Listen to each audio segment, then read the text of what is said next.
watching the count at the Maricopa County's main election facility.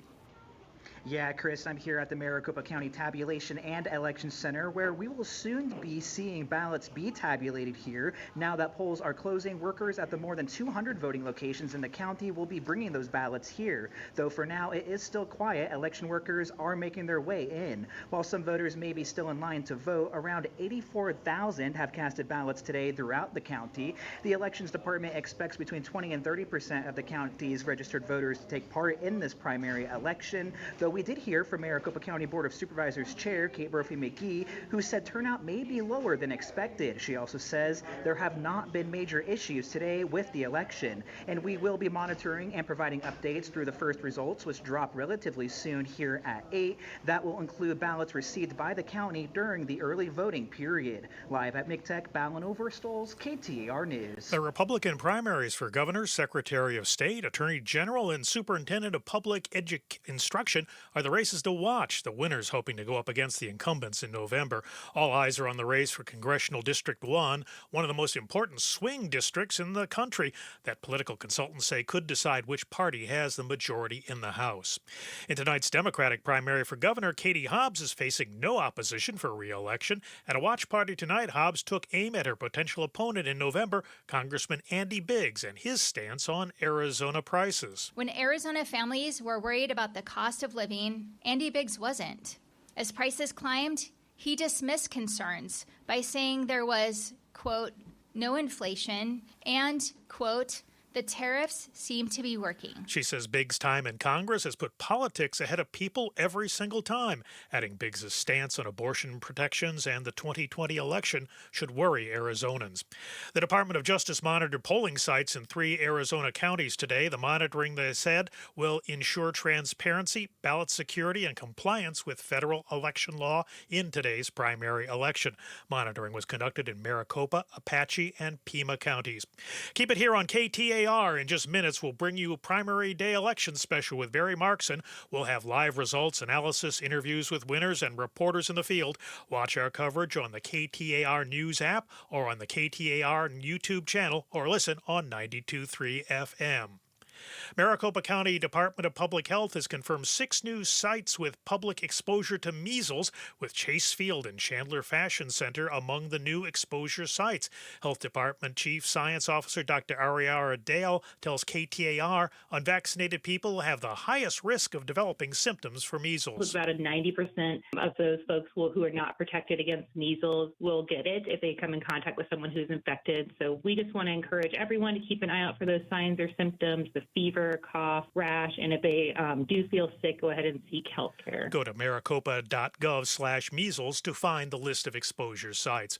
Arizona Cardinals offensive lineman Isaiah Adams was arrested in Canada on Sunday, facing multiple charges related to illegally possessing a firearm.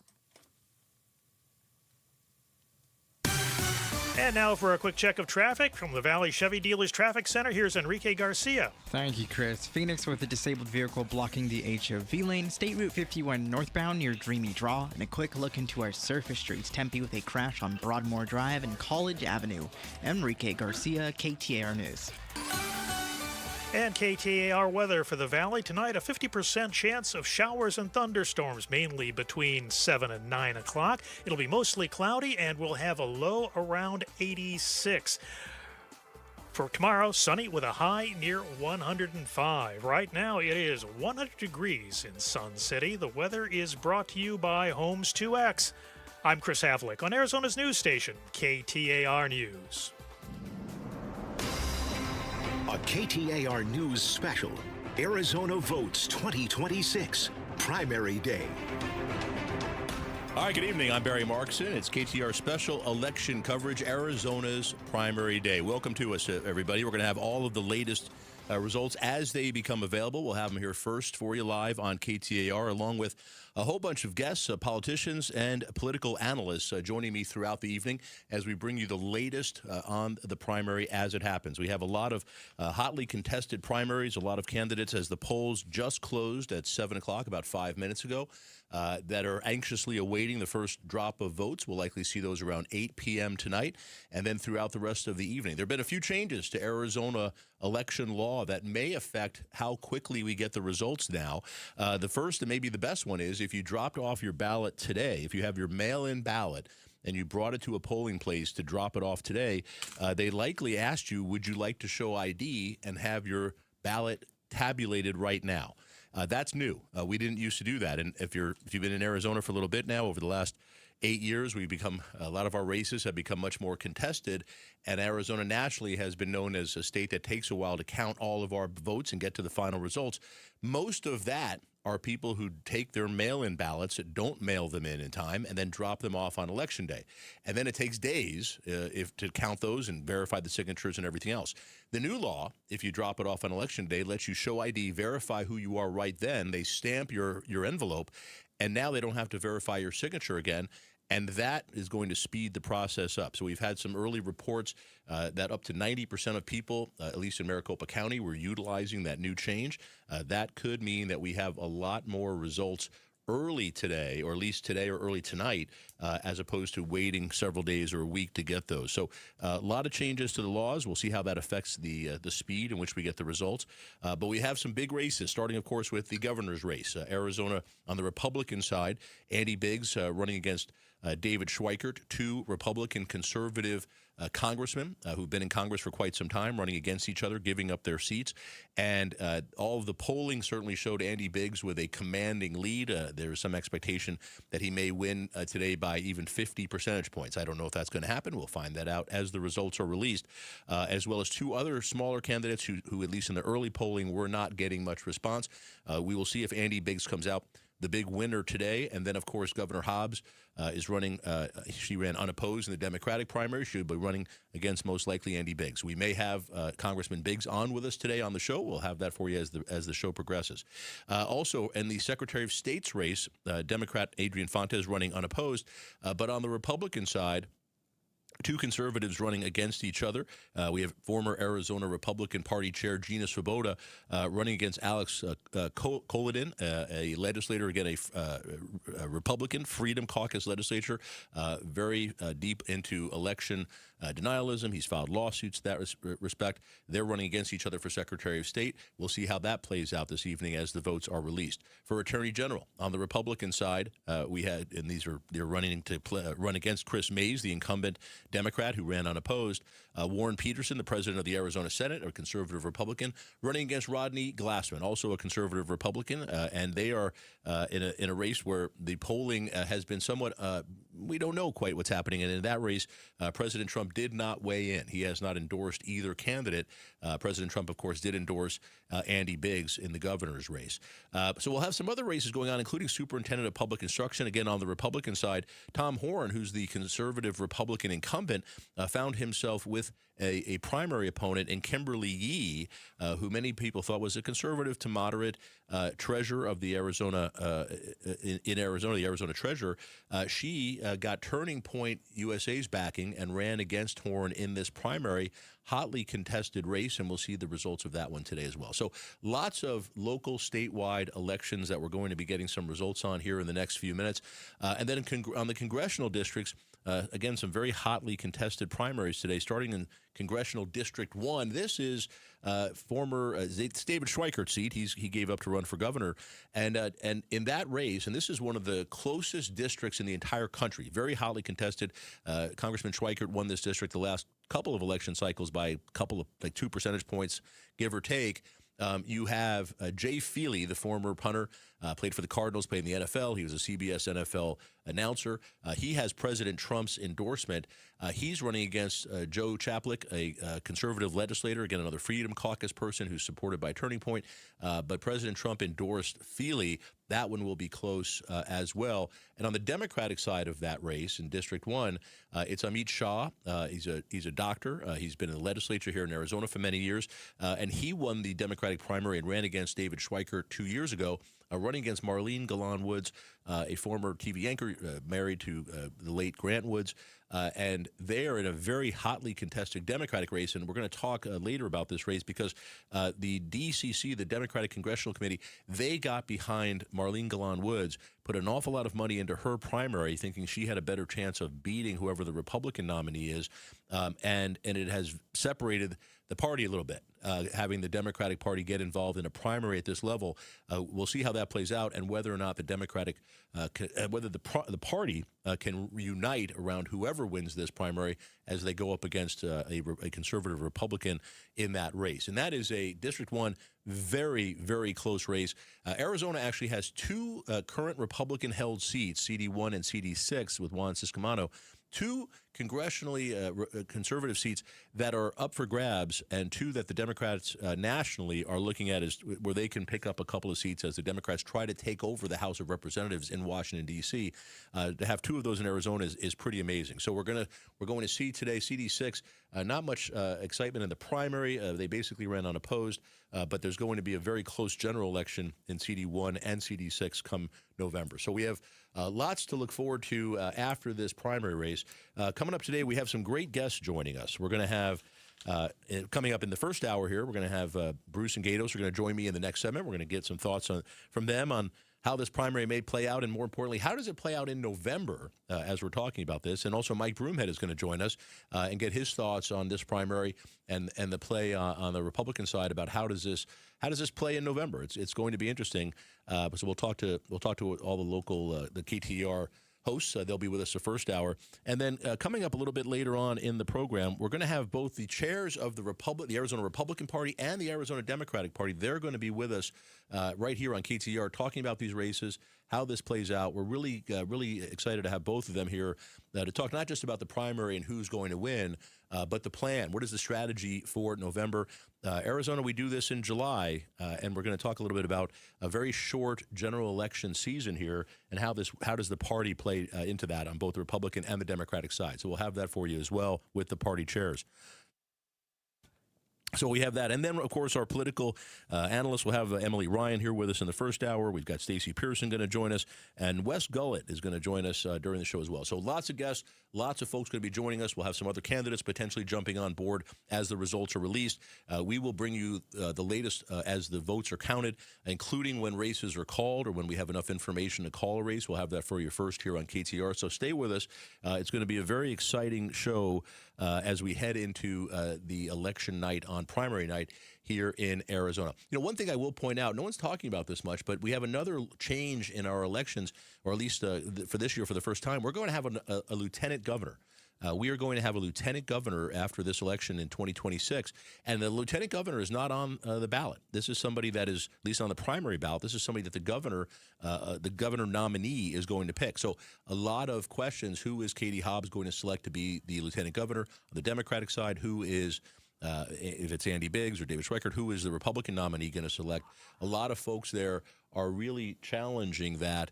And I think we have some local politicians and others who are saying, hey, this might be the opportunity for me to jump in here and jump from a lower position and become lieutenant governor. So we may, if we get Andy Biggs on, we may ask him that as well. Who is he considering for his running mate as lieutenant governor? So we'll have that as well. All right, coming up next, Bruce and Gatos are going to join us live here in studio. We'll break down the primary, the expected results, where we think this might go based on the polling, and how does it play out in Arizona here over the next couple of months as we head to the general election in November. That's next. I'm Barry Markson. It's KTAR special election coverage. Stay with us. If there's one thing you can count on, it's 24/7 protection when you bundle home and auto insurance with Progressive. And if there's two things you can count on, it's your smoke detector battery dying at 3 a.m. Not 3 p.m. on a Saturday when you have nothing going on, but in the middle of the night when you're fast asleep. Oh, come on! Get 24/7 protection when you bundle home and auto with Progressive. Just one more thing you can count on. Progressive Casualty Insurance Company, affiliates, and third-party insurers. Not available in all states or situations. If the world were like a Sleep Number mattress, everything would adapt for your comfort. Your coffee would never get cold. Your flight would always be on time. And your mattress would always respond to you and your unique sleep needs. Sleep Number mattresses are designed to respond to your body and shift with your changing life, helping you fall asleep faster and stay asleep longer. To experience a whole new world of comfort, visit a Sleep Number store or go to sleepnumber.com. Sleep Number. To a good life's sleep. Hey, it's Mike Broomhead. Have you seen the fancy ads with celebrities talking about GLP-1 medications for weight loss? Those telehealth companies talk a big game, but you'll get more for your money at Red Mountain Weight Loss. Now, here's why. The prices are lower, no hidden fees. They give you specialized diet plans to help you succeed. You'll get coaching from real doctors to manage side effects, maintain muscle mass, and help with the maintenance plan once you've reached your goal. Look, your health is too important to compromise, so why pay more for less? And for a limited time, you can start for free. Red Mountain Weight Loss will waive the startup fee on any program. You can't afford to miss this. Go and see them in person, or you can book a consultation from the comfort of your home or office via telemed. They'll ship your medication directly to your door. Get the care you deserve at a price you can afford and get started for free. Only at Red Mountain Weight Loss. RedMountainWeightLoss.com or pound 250 on your smartphone. Key phrase, Red Mountain. Hey, it's Bodie with NewACUnit.com. A lot of people think buying a new AC unit is complicated. It's not. Just answer a few quick questions online, see your price up front, and we'll connect you with a certified install team. No pressure, no upsells, no surprises. Just a better way to buy a new AC unit. And many customers save 50% or more. If you need a new AC unit, don't overthink it, and definitely don't pay more than you need to. Go to NewACUnit.com today. Save thousands, save time, buy online, NewACUnit.com. Hi, I'm Tim Hall, senior partner at Morris Hall. My mom Wanda was a fantastic cook, and she taught me that every great recipe needs the right ingredients. Leave one out, it's just not the same. In honor of her legacy, her kids and grandkids started a cooking club called Wanda's Pantry. Each time we use her recipes, we're reminded that the things that we leave behind can continue to bring people together. Estate planning is the same. A trust, a will, powers of attorney, and healthcare directives all play an important role in helping protect the people you love and give your family peace of mind. For over 55 years, Morris Hall has had the honor of helping over 40,000 Arizona families create plans that protect what matters most. In honor of Mom, I'd love to share one of our family's favorite chocolate chip cookie recipes. Text cookie to 620-620 and we'll send it your way. Then, when you're ready, schedule your complimentary consultation with Morris Hall, where you're likely to find a fresh baked cookie. Morris Hall, Premier Estate Planning. Visit us at morrishall.com. I'm Ultima Morgan. Morgan & Morgan isn't just an injury firm. It's our family's life work. It's my husband, it's my sons, it's me. When we take a case, we see a family just like ours. $30 billion recovered is something I'm proud of. But what I'm really proud of are the families we stood beside. It's an honor to fight for you when you need our support the most. Morgan & Morgan, for the people and your family. Morgan & Morgan, forthepeople.com. Arizona lawyer will handle Arizona cases. Prior results do not guarantee a similar outcome. Here's more primary day coverage on the KTAR YouTube channel, the KTAR News app, and 92.3 FM. All right, I'm Barry Markson. Welcome back. It's KTAR's special election coverage, Arizona primary night. Thanks for being with us. By the way, if you're tuning in and wondering, it's primary night? I had no idea. I've asked everybody today, everybody I've come into contact with, did you vote? Okay. In the primary. Not one person knew there was a vote today or a primary. Not one person. What do they think all those signs on street corners are for? They know there's something coming up, but they don't know when it is. It's really quite amazing. I don't know why we do this in July. I really do think we should do it in May, when people are here, when kids are in school, people are paying attention. It's a crazy thing. Joining us right now, the superstars of the Bruce and Gato show, Outspoken. Bruce and Gatos are here. Thank you, gentlemen. Barry, excited to have you here. All right, let me ask you, Gatos. I'm going to start with you. Do you think on the Republican side, if Andy Biggs wins, I think everybody's expecting him to win this today. Yeah, it's going to be Andy Biggs against Katie Hobbs. Is Andy Biggs, the male version of Kerry Lake? Is he better? I mean, he has won elections before. Is this Katie Hobbs' race to lose? What do you think? I think that Andy Biggs is a little bit more likable than Kerry Lake. I'm not an Andy Biggs fan. I don't like when you're part of January 6th. I don't like when you make a phone call to Rusty Bowers and say, we need you to, not sign this election. That stuff, as an independent, it's a non-starter for me. Andy Biggs can try and, redirect his campaign to where he's someone who reaches across the aisle, which isn't true. Listen, the guy's MAGA. He's Trump's buddy. Yeah. And that's who you're voting for. And if you like Trump, then you're going to like Andy Biggs. I don't think independents are going to vote for Andy Biggs. So I think Hobbs probably wins the election. Might be 5, 6 points, 4 points. But I think he's very extreme. And Arizonans don't like extreme candidates. We all know that. They just don't win. It's always so close, though, Bruce. I mean, even the polling right now, when you're looking at Hobbs against Biggs, it's very close. Well, Kerry Lake didn't lose by that much. No. And I would agree. I think Andy Biggs is a better politician than Kerry Lake, and probably does a better job of defending his position than she did. She just was a fireball, and he's not necessarily like that. Right. He's more calculated. He's a better politician, for lack of a better term. So, I don't think it's a foregone conclusion. Although not as good a communicator as Kerry Lake. She's a very good communicator. Fair. She just couldn't calm herself down. Yeah, the problem was what she was talking about. Nobody wanted to hear. But Well, it's never good when you tell Republicans not to vote for me, and you're the Republican candidate. That's true. That might lose you an election pretty easy. Andy Biggs is already doing what Republicans were begging Kerry Lake to do, which is, as you said, Gatos, talk about, I want to reach across the aisle, I can work with Democrats. Move to the center. Even if it's not true, at least say it. And Kerry Lake wouldn't do that, and that was interesting. All right, let me ask you this. Let's go down ballot a little bit here. Chris Mays is the incumbent Democrat. Adrian Fontes is the incumbent Secretary of State. We have all these statewide Democrats. A lot of people say Arizona is a purple state. Do you think Arizona is purple, or is it a red state, but not a far extreme red state? Well, I would say it's a red state, but not an extreme red state. And here's why I would say it. If you took a look at, you put Fontes or Mays or maybe even Hobbs in New York, they're Republicans. Yeah. They don't fit that version of the Democrat mold. And so I think that what you see in Arizona are the Ds are moderate by design. We don't have what the Democratic Socialists are taking over the Democrat Party out here because they wouldn't stand a chance. Right. Maybe in the legislature a little bit. Gatos, what do you think? It can't be a red state if your governor is a Democrat, your AG is a Democrat, your Secretary of State is a Democrat, and both of your senators are a Democrat. That's not a red state. But isn't that's my question. If they all ran against MAGA, if they had, I heard this in one of the news channels today. If they ran what some people call the normies, if they ran a normal conservative Republican who wasn't a conspiracy theorist, an election denier, like Karen Taylor Robeson or Gina Swoboda, with those people, with the Democrats have won 4 years ago. If those people run it, and we're going to talk about this today, but the Turning Point effect in Arizona, Turning Point USA, they're based in Arizona. They have a stranglehold over Republican politics here. That some people think that's a wonderful thing. They get these pure conservative Freedom Caucus Republicans. Have at it. But if they can't win a statewide election, what good is it?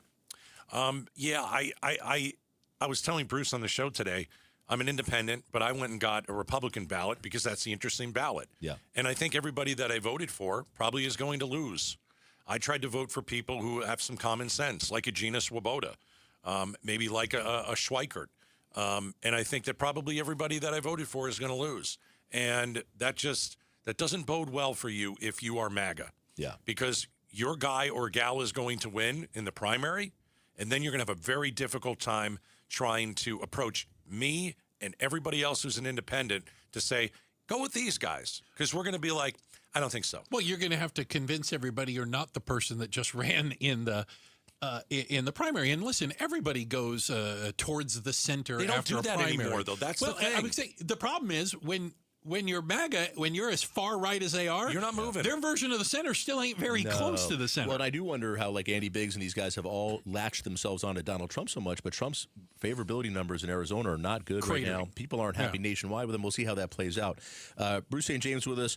Gatos is with us here from Outstanding. Outspoken on KTAR. Outspoken. Let me ask you this, Bruce. On the Democratic side, in CD1, David Schweikert's seat, you've got Amit Shah running against Marlene Galan-Woods. And this has been very hotly contested, a lot of negative ads. I'm really surprised at the amount of negative ads the Ds are throwing at each other. Yeah, and the DCC, the Democratic Congressional Committee, they came in, they've weighed in, they gave Marlene like $2.5 million, and it's been all negative, I think, against Amit Shah, which is interesting because he was the candidate 2 years ago, and he's not some outlandish candidate. Didn't come across that way. Why are they doing that, and are they going to be able to unify and get back into this? Because that's a hotly contested race. Well, and if I remember correctly, Mr. Shaw, is he a doctor? Dr. Shaw. I wasn't trying to demote him. Yeah. He lost by minuscule percentage to David Schweikert in the last election. One of the reasons why I think Schweikert didn't want to run in that district again, because his margin of victory kept getting more and more narrow. I do think it's interesting because Marlene Galan-Woods ran in that primary also 2 years ago and lost to Amit Shah. She actually finished third. Yeah, and I'm like, well, what changed? Right. You know, what happened? So, listen, I couldn't begin to tell you how Democrat politics work behind the scene. I do think it's interesting. I think she's a fine candidate. Don't get me wrong. but it seemed like Dr. Shaw was kind of in the pole position to win that race. It seemed odd that they weighed in, that the party nationally weighed in the way they did. How that plays out now, and so negatively. That's the other part. Right, just beating each other up, which gives plenty of ammunition for whoever wins on the Republican side. CD1. I always start to think that politicians in these campaigns are so smart, and they have polling we don't know about and things we don't see, and that's why they do things. And then I meet the people who run them, and I learn that's not the case. So it's never quite as smart as throwing darts at a board. It's just not. Is there any? Have you guys? I know you interview people all the time. Have you heard anybody anywhere? And we're going to talk to the chair of the Democratic Party here on the show today. Is there any chance the Democrats take over the Arizona legislature this year? It seems like they don't even set it up where it's possible. I think if Trump continues doing Trump stuff, you could have a lot of Republicans stay home. Yeah. I would. My guess would be probably not, that it wouldn't flip. But if you're going to do it, this is the year to do it, because things are going so poorly in Washington, D.C. Yeah, it seems like a bit of a tough putt, certainly for both houses of the state legislature. So you guys interview Katie Hobbs every couple of weeks or so, the governor. How is she different today than she was 4 years ago? You're talking Bruce to her is now. laughing. I don't know what he's going to say. I think she's different than she was just a couple months ago. Really? Yeah. Well, no, in the way that she presents herself. Okay. Sitting in the same studios as her, she's gotten a lot better. Maybe more comfortable. She's not the most naturally gifted politician. That's why she doesn't debate. Yeah, that's not her. It's not her thing. That's not her bag. Okay, No. Okay, fine. I'm not criticizing her for that, but she's getting better at it. I would say, and I don't know if that's media training or whatever you call it, but I've noticed a bit of a change in at least her presentation. Is there, Gatos, from your perspective, how does she play this? I mean, is she going to play herself as a moderate Democrat, even though she's vetoed hundreds of bills? And, Sure. I mean, for me, and I'd say this if it was the other way around too, you have a governor of one party against a legislature of the other party, it kind of calms everybody down, right? Yeah. It stops the There's crazy. a balance. Yeah, it stops the crazy. Do you think that's what Arizona wants? I think Arizona doesn't want crazy. Yeah. I don't think Arizona loves Katie Hobbs. They're not in love with her. They don't think she's the best leader. But when you go up against a Carrie Lake or possibly an Andy Biggs, you're looking at two Republicans with extreme backgrounds. Arizona doesn't like that. So I think there are going to be a lot of people that say, yeah, I'm not a big Hobbs fan, but I'm not voting for that guy. And Barry, I can add to that, she's kind of hesitant to take Trump on. She needs the Trump administration, for example, in these water negotiations and economic decisions and growing the state of Arizona. So she's not like maybe some of these other governors Well, where's who her beat win? up on Trump every day. Where's her win to come out and say, yeah, he's blown the war. Yeah. He's screwed up the war. There's no reason for her to say it. It's not in her wheelhouse. She was tweeting today about meeting with Secretary Burgum about the water issue in Arizona. I think you can tell from both of them that there's a lot of polling somewhere that says Arizona independence. They don't want fighting. They want competence. They want to see stuff gets done, and I think that's what they're both talking about. Gatos, Bruce, thanks guys for staying late today. you. I appreciate that. Thanks, You Barry. can hear him tomorrow with the results on Outspoken on KTAR at 2 o'clock. Coming up next, Mike Broomhead's going to join us. He'll jump in the chair and give us some thoughts on this primary season. I'm Barry Marks, and it's KTAR special election coverage. Stay with us. Hi, it's Dr. Kopstein from K2 Vision. Have you heard about refractive lens exchange? K2 Vision RLE means no glasses, no contacts, and no readers permanently. And you'll never develop a cataract.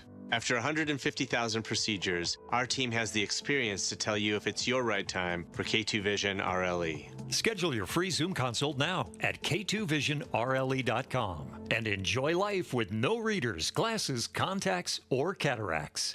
Thinking about buying a home? Curious what's really happening in the market? Tune in to Keeping It Real Estate with Amy B., where real estate gets real.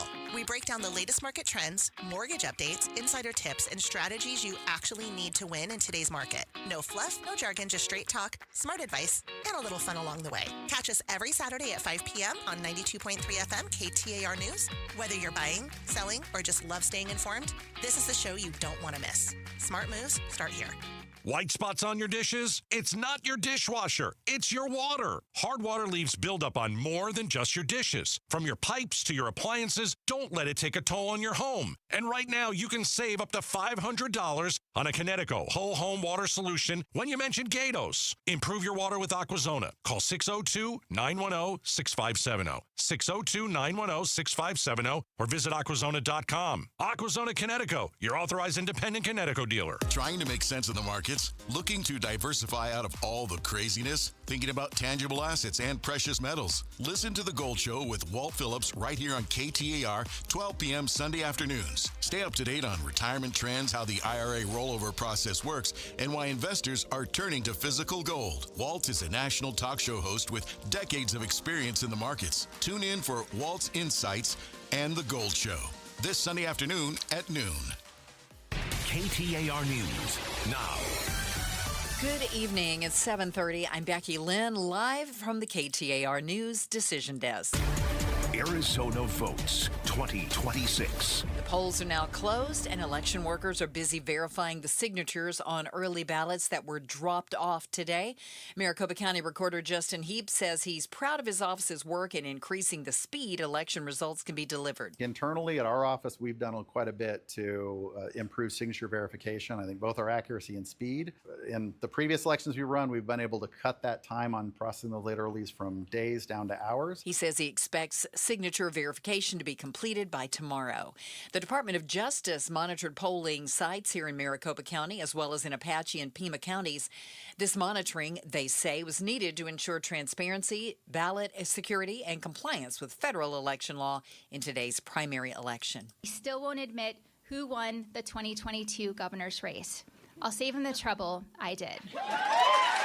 That's Arizona Governor Katie Hobbs at a watch party for tonight's primary election. Hobbs running unopposed amongst Democrats, touting her record of bipartisan support, economic security, and efforts to secure the southern border. We've strengthened border security, invested over $215 million in public safety, and stopped 18 million fentanyl pills from coming into our communities.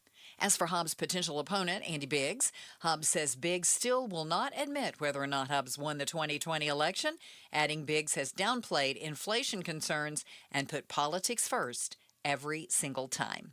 The Republican primaries for governor, secretary of state, attorney general, and superintendent of public instruction are races to watch tonight, the winners hoping to go up against the incumbents in November. Former Arizona Cardinal Jay Feely has the advantage in the Republican race for the CD1 seat in Congress. That's according to Stan Barnes with Copper State Consulting, who tells the Mike Broomhead Show Feely has the golden ticket with President Trump's endorsement. That Trump endorsement is the single most powerful thing. He's got resources, and he's a terrific individual. And so I think Feely's the guy to beat in that game. Barnes says CD1 is one of the most important swing districts in the country and could decide which party has the majority in the House. Keep it right here on KTAR as we continue our primary day election special with Barry Markson. Live results coming up along with analysis, interviews with winners, and reporters in the field. You can watch the coverage on the KTAR News app or the KTAR YouTube channel, or keep listening right here at 92.3 FM. Quick check of traffic now in the Valley Chevy Dealers Traffic Center. Here's Enrique Garcia. Thank you, Becky Lynn. Sun City with a disabled vehicle on the exit ramp. Loop 303 northbound approaching the US 60 Grand Avenue transition. Quick look into our surface streets. Phoenix with a crash on 75th Avenue and Encanto Boulevard. And Phoenix with a crash on 31st Avenue and Bethany Home Road. Enrique Garcia, KTAR News. Still a good chance of some showers tonight. Look for an overnight low of 85. Tomorrow, partly cloudy with a high of 106. And we're going to be up over 110 Thursday and Friday. Right now, it's 99 degrees in Levine. Weather brought to you by Homes 2X. I'm Becky Lynn on Arizona's news station, KTAR News. Arizona votes 2026 primary day on the KTAR YouTube channel, the KTAR News app, and 92.3 FM. All right, I'm Barry Markson with you for KTAR's Primary Day Special. It's our election coverage coming up just after 8 o'clock. We're going to have the first drop of votes. We'll know those pretty much all the early ballots, the mail-in ballots that came in on time, and we'll find out where we're starting to be. Mike Broomhead joins us from the Mike Broomhead Show. Thanks for staying late today, Mike. Yeah, this is it's Christmas for us. I mean, this is pretty. I love this day. This is great stuff. So yeah, it's good to be here. I do too. I enjoy it. All right, let's start with the governor's race. Obviously, that's the big one. It certainly seems from the polling and everything we see, Andy Biggs is going to walk away with this. We won't call anything till we know, but that's where it seems to be. So let me ask you what is kind of the obvious question. I know you've interviewed Congressman Biggs many times. He certainly seems to be kind of moderating himself a little bit, just talking about reaching across the aisle, working with Democrats.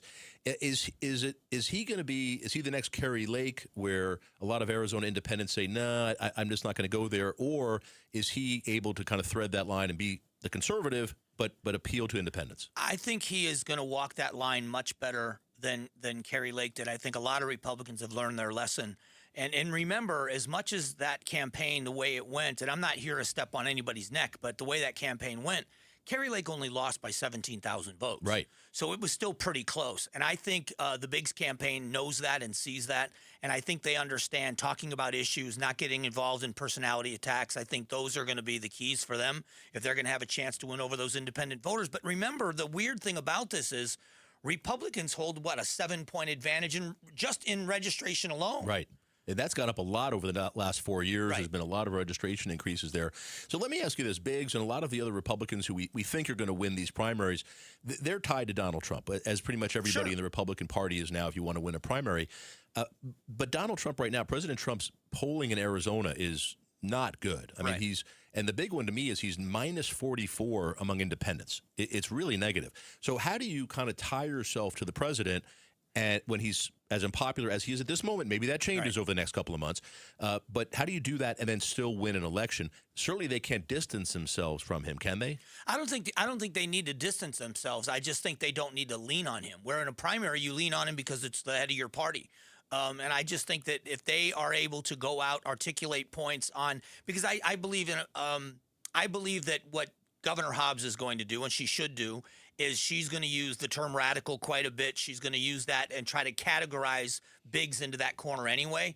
If he goes out and just behaves differently, he's got a much better chance than trying to defend anything that has to do with the president. So I think not distance himself, just separate or make himself, his identity separate from him.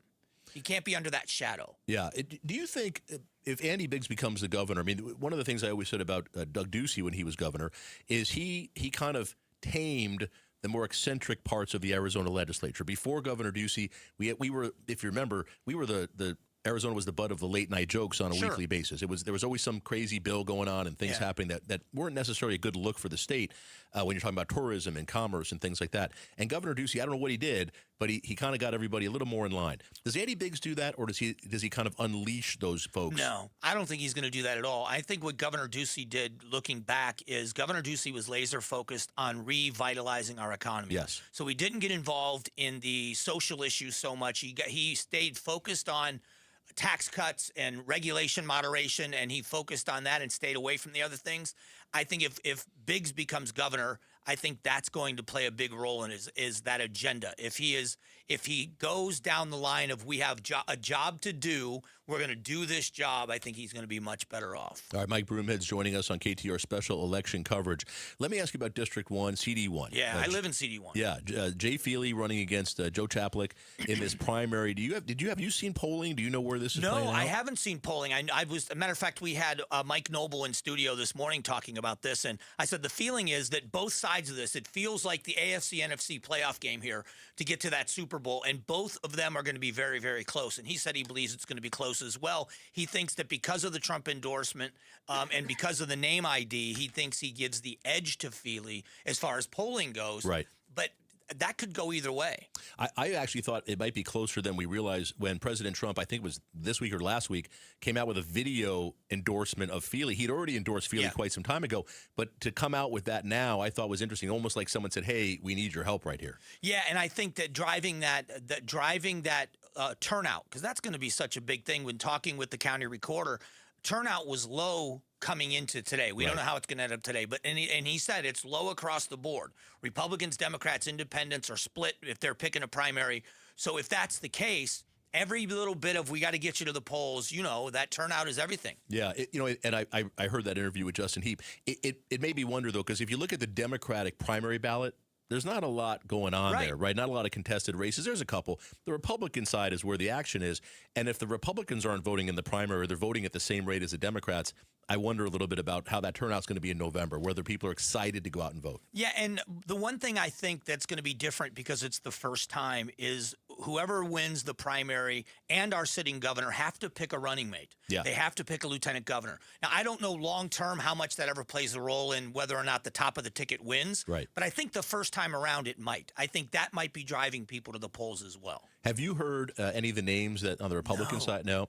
It's interesting to see because it is like a vice president now, right? So does Andy Biggs, who's a Freedom Caucus, very conservative. Does he pick someone a little more center right or someone a little less Freedom Caucusy, or does he say nope, we're going all in?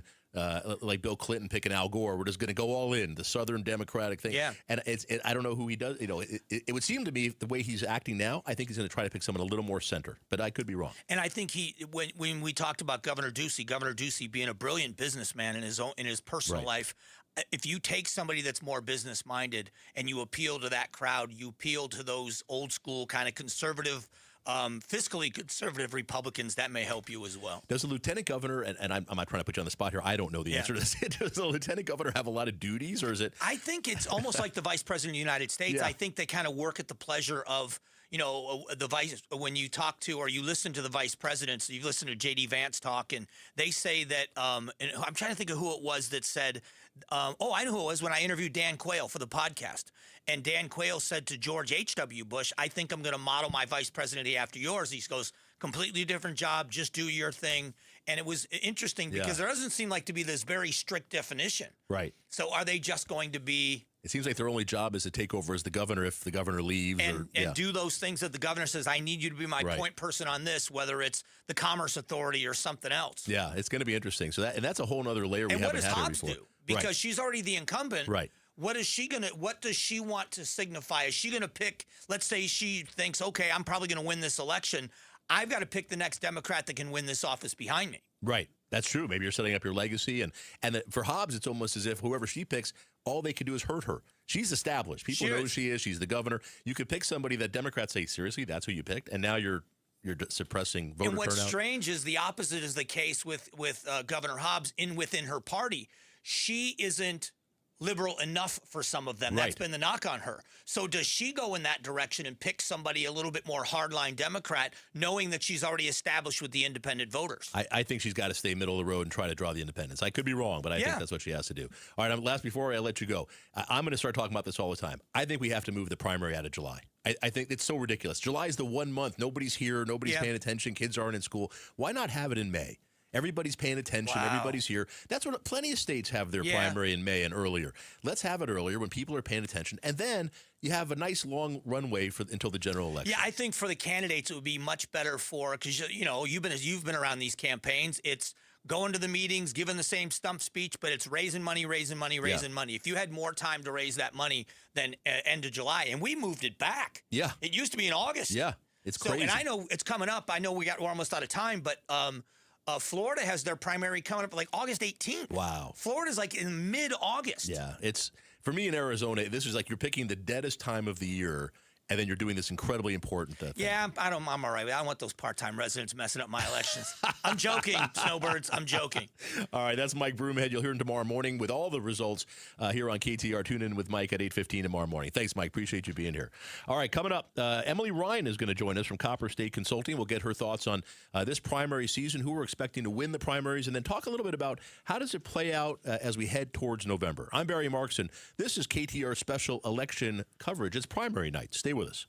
What if your first 4 weeks were free? Imagine that being all it takes to get you started on your weight loss mission. A mission that'll include your clothes fitting better, your energy improving, and your weight decreasing. Right now, you can get your first 4 weeks free when you call 866-800-SODA and mention KTAR. 866-800-SOTA. It's Joe, and that's what Soda and their dynamic diet have done for me. I've shed 25 pounds and feel amazing, and you can too. No shots, no pills, no lifetime dependence. dependency, Soda's centered around real food. With expert guidance from nutritionists, they're going to arm you with habits that'll last a lifetime. So whether you want to lose 20 pounds or 100, Soda will specifically build a plan for you. Best of all, you get 4 weeks free when you call them at 866-800-SODA and mention KTAR, or check them out online at sodadietnutrition.com. Sodadietnutrition.com. Soda is, say it with me, State of the art. Sundays on KTAR News is the home for the #1 radio health talk show in America,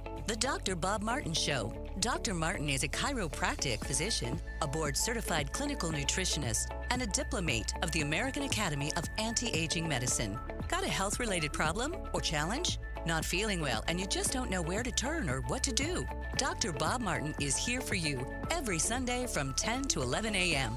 The Dr. Bob Martin Show on KTAR News. Hey, it's Mike Broomhead. You've seen the Sweet James billboards, but here's what you need to know about them. If you're hurt in a car, truck, or motorcycle accident, Sweet James Accident Attorneys is a team you want on your side. With just over 25 years experience, 500-plus trials, and a win rate of 98% of the time, you need Sweet James in your corner. They've even been named the best attorneys in America. SweetJames.com or 800-9-million, 800-900-0000. Your family's in the pool all summer. Do you know if the electrical system is safe?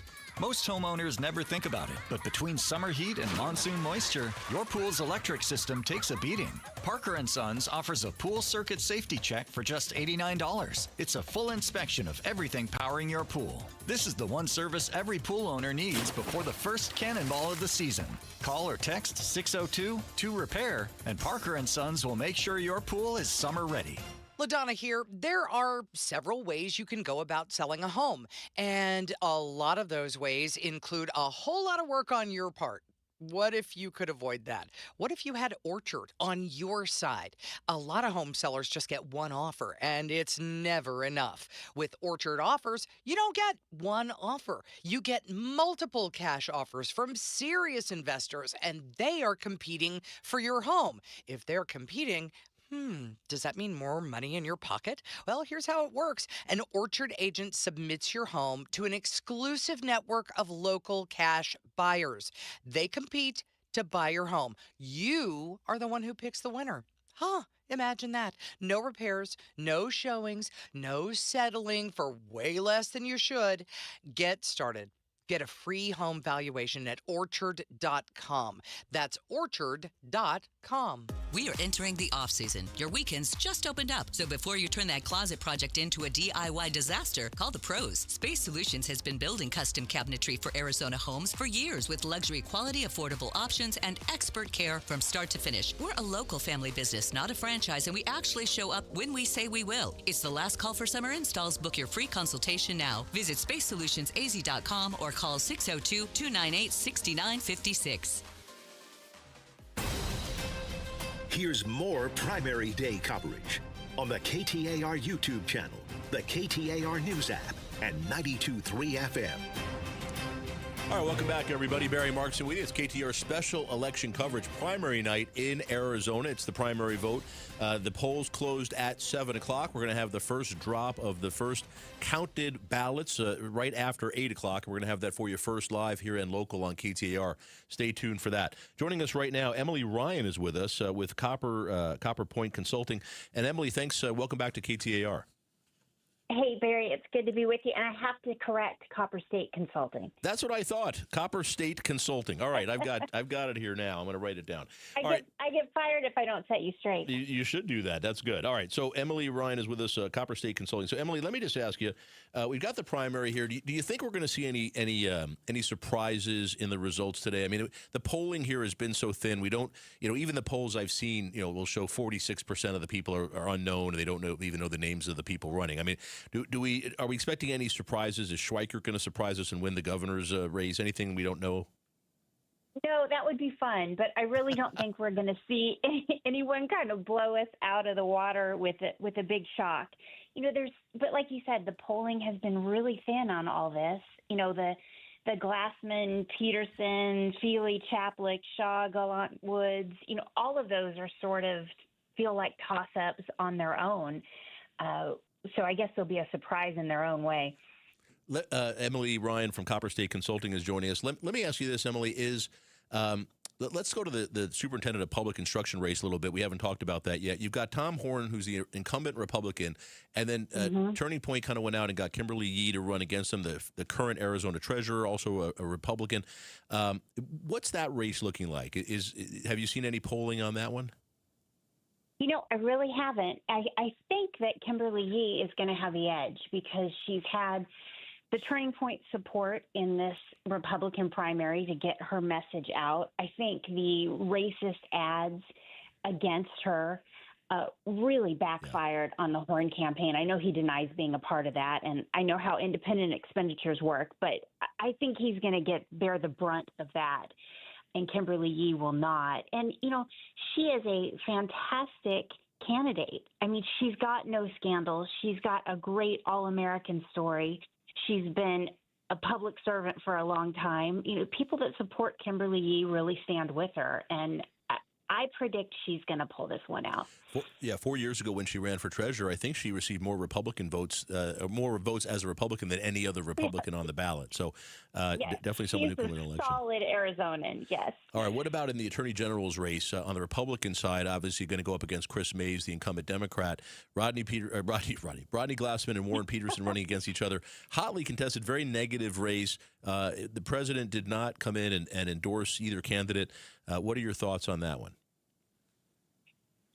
I think that it is Chris May's dream come true. I mean, this is all just paving the road with gold for her to walk right into holding her office. It's been frustrating to see how negative the campaign has gone.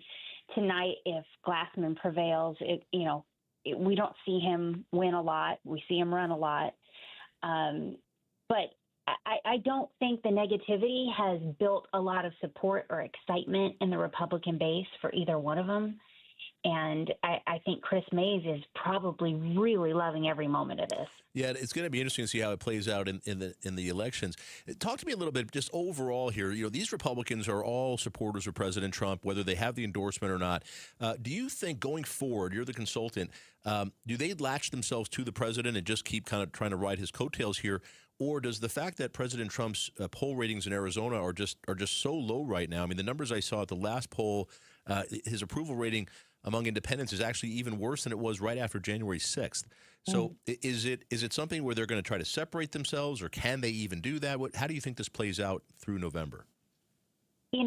I can say back in the day, the big classic pivot that you pivot towards the center when you get to the general election, those days are over with Trump as the party chair. You have the Trump endorsement in a primary. There's no pivoting away from that in the general. If you hitch yourself to that wagon, you're taking that all the way, and then they're just counting on voter turnout. They're hoping to turn out more Republicans than anyone else, and that's how you win. That's the path to victory. Emily Ryan is with us from Copper State Consulting on KTAR. So let's take that to the congressional races. CD1 is I think the most hotly contested, certainly in the primary, and even on both sides, Republican and Democrat. You've got Jay Feely, who has Trump's endorsement, running against Joe Chaplik, the Conservative Freedom Caucus Republican from the legislature. How close is this one, Emily? Because I saw President Trump, I think last week, came out with a video endorsement of Feely. He had already endorsed him, but I thought the late video was kind of a message that, hey, I need a little help. Come give me a boost. Yeah, it does seem like that. I thought that was unusual, but I can't imagine that Feely doesn't win. I don't think – I'm sitting in District 1. I don't think Chaplik's got a ton of name ID. Feely clearly does, is well-liked, has the Trump endorsement. I'd be shocked if he didn't march forward in this. Feely was originally running in District 5, and then Mark Lamb got in there and kind of Trump had to move over to District 1. Does anybody care about that? I mean, if you live in CD1, which I do, I mean, does anybody look at Feely and say you're a carpetbagger, you don't live here, or we just don't care that you live in Mesa? It's not a big deal. I think the real ugly truth, and this is going to hurt everyone's feelings who's running for office, is most people have no idea who these people are. And I don't think they're following it that close. I don't think they care. I guess I could have just said that and it would be nicer, but I really don't think people are that engaged. I agree with you. And I was going to ask you this. Is I know an Turning Point does this, and I had, when you go to the polls, people oftentimes they'll stand further away in the parking lot, but they'll hand you something on the way in saying, here's who to vote for. Here's the list of conservative Republicans. And I think some people just take that in with them, and that's how they know who to vote for. How important is stuff like that? I think those things are important, for the people that go and show up at the polls. I think that they are happy to take some marching orders and go in and run down the line. I think that is effective. Otherwise, people wouldn't do it. But then you've got people like me who have never missed an election in my life as a lifelong Arizonan, and I've never been to a poll. You haven't been to a poll ever? Never. Wow. Never. Yeah, and so no one's ever handed me anything. So, there are people like me out there that you're not going to get by standing outside in the heat. Well, you get them by email and text. I keep getting them now. But Emily Ryan is with us from Copper State Consulting. So, Emily, let me ask you that. It's an interesting point because you're saying you've always done mail-in balloting, as frankly, I think the vast, vast majority of Arizonans do. I was telling somebody this just the other day that between 75 and 85% of Arizonans vote by mail every election, and they were shocked by that. They didn't. Republicans, Democrats, Independents. Does it matter that Andy Biggs has been a guy who's against mail-in ballots, that he's an election denier, that President Trump just this past Thursday made this an issue again with the Save America Act that Andy Biggs has voted for, which would eliminate normal mail-in ballots. Does that move the needle for most voters and certainly independents?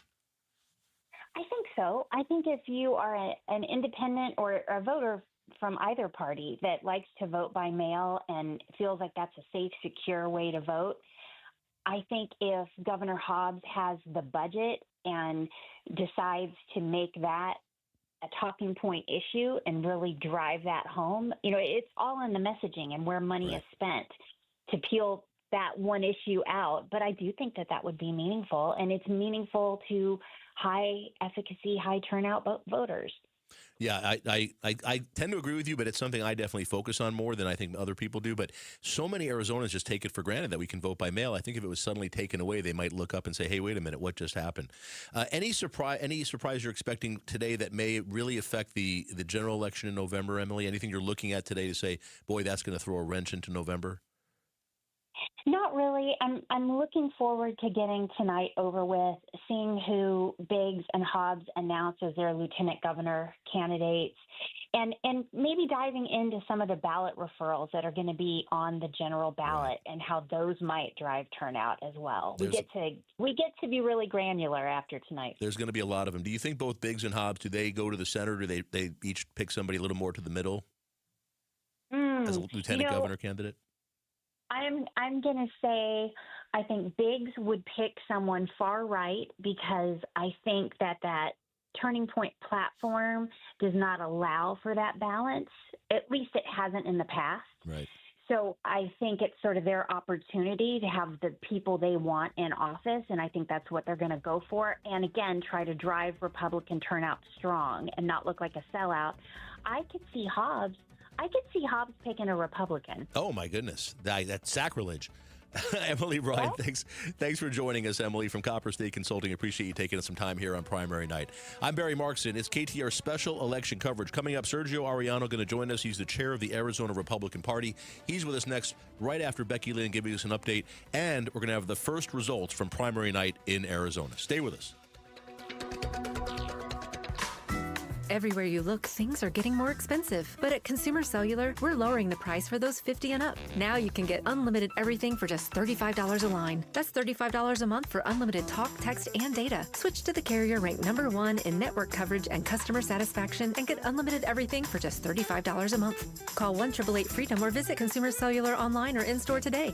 Price includes $5 credit for autopay and e-billing. Taxes and fees apply. Data speeds reduced after 35 gigabytes. Rankings done by 2025 ACSI survey.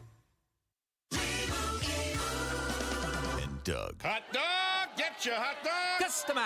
Customize and save with Liberty Mutual. Hey, what are you doing? I like your method. Direct. To the point. A little loud, but... Listen, people don't buy car insurance the same way they do hot dogs. Not yet, but both are customizable. Popcorn! Get your popcorn! Hey, this is a hot dog area. And customize and save area. Get a quote at libertymutual.com. or with your local agent. Liberty, liberty, liberty, liberty. Phoenix, do you want to enjoy your summer or do you want to paint year after year? Do what your neighbors did. They called Rhino Shield. Looked at what it was costing me to have my house painted and realized that while it costs more initially for Rhino Shield, over the life of the product, it's a lot less. Rhino Shield's not paint, it's a ceramic coating that's formulated for our specific climate right here in Phoenix. We chose Rhino Shield because of the durability of the product. Paints are mostly water. Less water gives you a more resilient product. The warranty, 25 years, is something that I just don't think you can beat. We're very excited that we don't ever have to paint again. Great news, Phoenix. You can now get the guaranteed protection of Rhino Shield for 10% off the regular price. Really would like to say thank you to their entire staff. Everybody all did exactly what they said they were going to do, exactly the way I wanted it done. Here's owner Jim Williams. This offer is limited, so call me at 855-4U-RHINO. That's 855-4, the letter U, Rhino. Go Rhino! Never paint your house again. Rhino Shield. KTAR FM, Glendale, Phoenix, Arizona's news station. KTAR News, 92.3 FM. KTAR News, now. Good evening. It's 8 o'clock. I'm Becky Lynn, live from the KTAR News Decision Desk. Arizona votes 2026. All the election results will be counted at the Maricopa County Tabulation and Election Center now that the polls have closed. Deputy Elections Director Jennifer Lewer tells KTAR they've already tabulated about 500,000 ballots. The first batch of results that will be dropping any moment now will include mail-in ballots, early in-person voting, and ballots that were tabulated on site today. And the ballots that haven't already been tabulated do need to go through the signature verification process. Maricopa County Recorder Justin Heap tells KTAR of the process the recorder staff will take to finalize signature verification. For the late early ballots that are coming in, the ones that have not been tabulated on site will be brought to us. They usually start coming in about 9 o'clock at night, and then our staff will go through, we'll sort all of those and scan and get them ready for processing. Then they'll be processed in, and then we'll start signature verification about 2 o'clock. He says he's hopeful with the new tabulation systems in place they can call races sooner. Governor Katie Hobbs hoping for a second term in November. The Democrat, running unopposed in her primary, spoke to supporters tonight, adding in several critiques toward her potential opponent, Andy Biggs. I was one of the state senators who worked across the aisle, worked with the Republican governor and Republican legislators, and helped deliver health care for hundreds of thousands of Arizonans. That is the vote I am most proud of during my time in the legislature, and it almost didn't happen because Andy Biggs was the Senate president. Hobbs further touting successes in Arizona tax cuts and preventing millions of fentanyl pills from crossing the southern border. There is a big crowd at Republican Andy Biggs' election night party, and that is where we find KTAR's Balin Overstoles, who joins us now live to tell us more. Balin? Yeah, Becky, I am here at the Andy Biggs primary election party where we are expecting Biggs to possibly declare a primary victory tonight over fellow Republican Congressman David Schweikert, both running for governor, and Biggs has pulled ahead in that race. Now, they actually are showing primary election results on a projector here. No ballots have updated on that page yet, but it does appear they're refreshing, and they're obviously hoping to see some of those results come in favor of Andy Biggs. But it is a lot of people here. It is hot. We're at Dillon Precision in Scottsdale. There are lots of Andy Biggs supporters here. And in recent days, Biggs has described himself as a bipartisan politician, but he's also accused current Governor Katie Hobbs, who he may end up running against for the general election, of corruption. Live in Scottsdale, Balin Overstoles, KTAR News. Additionally, the Republican primaries for Secretary of State, Attorney General, and Superintendent of Public Instruction are races to keep an eye on. The winners hoping to go up against incumbents in November. Former Arizona Cardinal Jay Feely has the advantage in the Republican race for the CD1 seat in Congress. That is according to Stan Barnes with Copper State Consulting. He tells the Mike Broomhead Show today that Feely has the golden ticket with President Trump's endorsement. A Trump endorsement is the single most powerful thing. He's got resources, and he's a terrific individual. And so I think Feely's the guy to beat in that game. Barnes says CD1 is one of the most important swing districts in the country, and it could decide which party has the majority in the House. Keep it right here on KTAR as we continue our primary day election special with Barry Markson. Live results coming up very soon, along with analysis, interviews with winners, and reporters out in the field. You can watch the coverage on the KTAR News app or the KTAR YouTube channel, or you can listen in right here at 92.3 FM. Also today, Maricopa County Department of Public Health confirming 6 new sites with public exposure to measles. And Chase Field and Chandler Fashion Center are 2 of the new sites that are listed. Officials implore those potentially exposed at these locations to monitor themselves, and if symptoms do develop, like a high fever, red eyes, cough, or runny nose, stay at home and seek out your healthcare provider. For more information on measles, you can visit maricopa.gov/measles. Time for a quick check of traffic with Enrique Garcia in the Valley Chevy Dealers Traffic Center. Thank you, Becky Lynn. Phoenix with debris on the right-hand shoulder. I-10 Maricopa Freeway westbound near 40th Street. Peoria, we have a new crash blocking the right-hand lanes. Loop 101, Agua Fria, northbound near Olive Avenue. And a quick look into our surface streets. Phoenix with a crash on 75th Avenue and Encanto Boulevard. Enrique Garcia, KTAR News. Rain coming in later on in the evening, 85 the overnight low, 106 and partly cloudy tomorrow. It's 101 in Phoenix. Weather brought to you by Homes 2X. I'm Becky Lynn on Arizona's news station, KTAR News. A KTAR News special, Arizona Votes 2026, Primary Day. All right, welcome back, everybody. Barry Markson with you. It's KTAR special election coverage, Arizona Primary Day. Thanks for joining us. The results are just barely starting to trickle in. I saw a couple things on the Maricopa County website. We're going to have that for you as they're released first and live and accurately here on KTAR, so we'll have that for you. Joining us right now, very happy to have him with us, the chair of the Arizona Republican Party, Sergio Arellano. And thank you for joining us here on KTAR. Mr. Arellano? All right, we'll get him all hooked up here in just a second. As the results start to come in, we're going to see how this plays out in some of the contested races. Certainly what we're seeing so far pre-results was that Andy Biggs supposedly in the polling had a very large lead. We'll see how that plays out. And one question I wanted to ask a lot of these, I'm going to ask Mr. Arellano here, the Arizona GOP chair in just a moment, is does the results from the primary play any portion of whether you're going to have success in the general election, and does excitement from this primary kind of bleed into the general election or not? So that's going to be kind of an interesting question, I think, as we look forward here and start to get the results as they come into the KTAR News Center.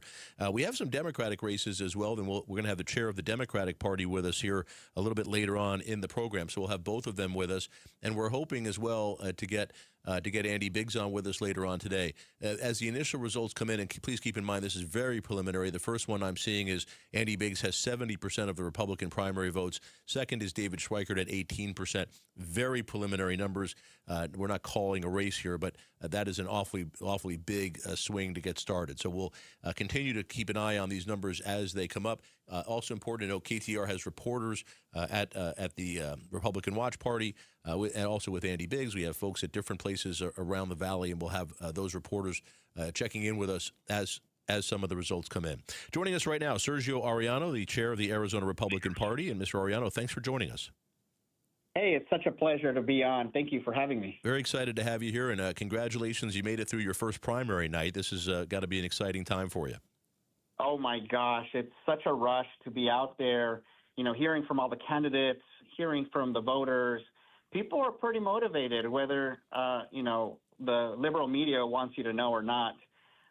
We're excited, and, we're happy. Yeah, a good turnout so far for a midterm, right on par with 2022. Is that what we're seeing, the good turnout numbers? What type of a turnout are you seeing in the Republican primary? I mean, we have come out ahead of the Democrats, which is something good. We are also comparable to an off-cycle, of course. Right. So we're not seeing the big lag and drop that you would traditionally see on a non-presidential year like we would in other years. Okay. So I think it's looking good. Well, very good. Sergio Arellano joining us. He's the chair of the Arizona Republican Party. Let me ask you, and this is something obviously a chair of the party always has to work on after the primaries. How do we unite the party, right? You've had folks voting for different Republican candidates, and now you've got to all get on the same bus and move forward towards November. In any of these races, whether I know the Attorney General's race is one that pops into my mind more than anyone's, it was a little negative and aggressive between Rodney Glassman and Warren Peterson. Do you see that being an issue in any of these races? Right. So I think there is going to be some hard feelings. As always, Republicans are very passionate when it comes to the primaries. But I'm very confident that today Arizona Republicans are electing a good, solid slate to go up against the socialist machine that we have in Arizona, especially under the leadership of the governor.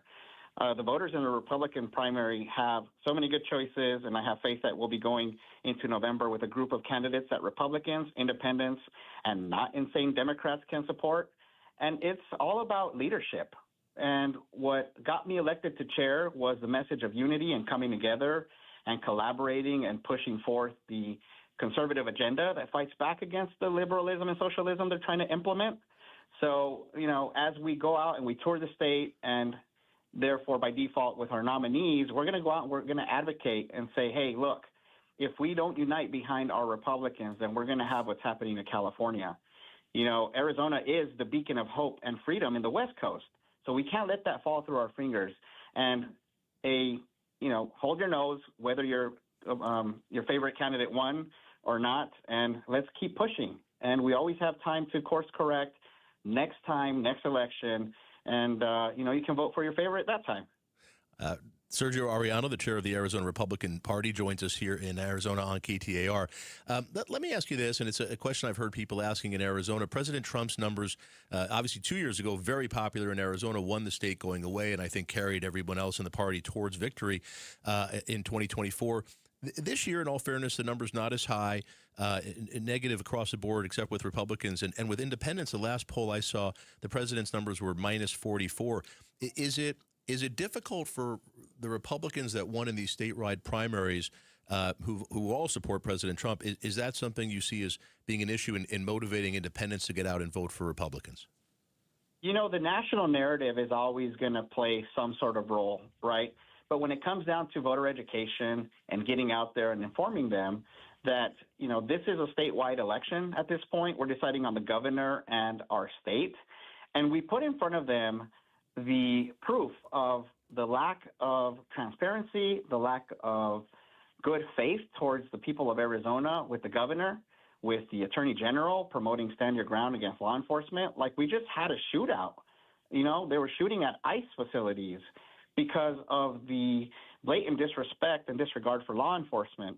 So the Democrats here have nowhere to go.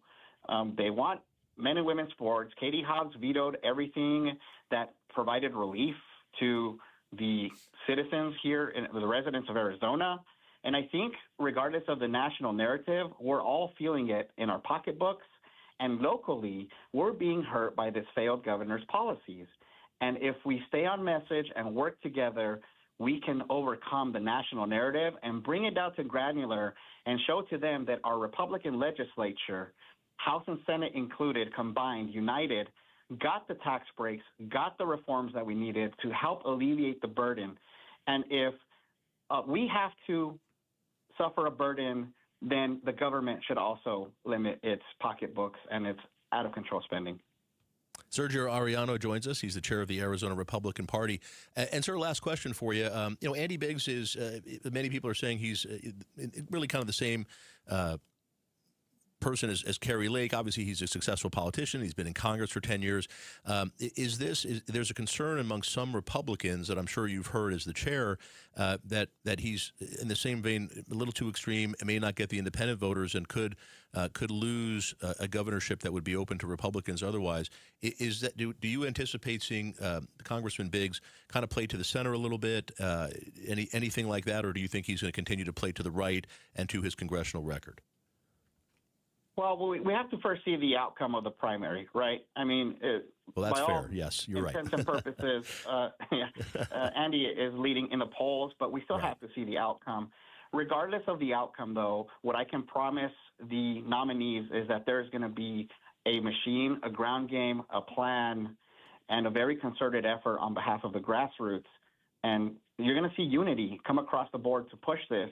And, Congressman Biggs and Congressman Schweikert have both ran a very disciplined campaign where we're not out of line with what Arizonans want. And, it was proven. If you follow the social media, Congressman Biggs is not attacking any Republicans. He's keeping the focus on what's right, and that is alleviating the burden on Arizonans. But he's also showing that he is not that extreme person that they are trying to paint him out to be. He actually came out and stated that he had a great relationship with John McCain, whereas people are trying to paint him as something different. We're seeing the split between the McCain machine right now, where Meghan McCain does not agree with the endorsements that they're doing with the Democrats. And so we're lining up behind that because conservatism here in Arizona is what we need, and that is what is going to help provide the burden, alleviate the burden, and provide a good benefit to Arizonans. Let's look at our track record. Let's look at who's doing what to represent and who's not doing the right thing in order to help us be better residents of this state. Sergio Ariano, the Arizona Republican chair, thank you so much for taking a few minutes with us today. I know you've got a busy night, and I appreciate you coming on KTAR. Thank you. It's such an honor. Thank you. All right, there you have it, folks. We'll have the chair of the Democratic Party joining us just a little bit later on in the program. Right now, we're going to go to the KTAR News Center. Becky Lynn standing by with the early results.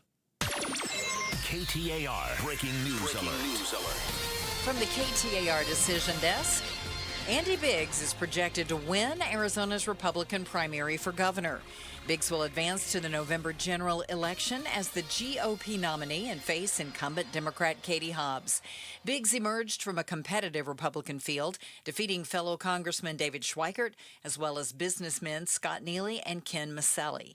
Once again, Andy Biggs is projected as the winner of today's Republican primary for governor. And another race also appears to be over. Mark Lamb is projected to win Arizona's Republican primary for Congressional District 5.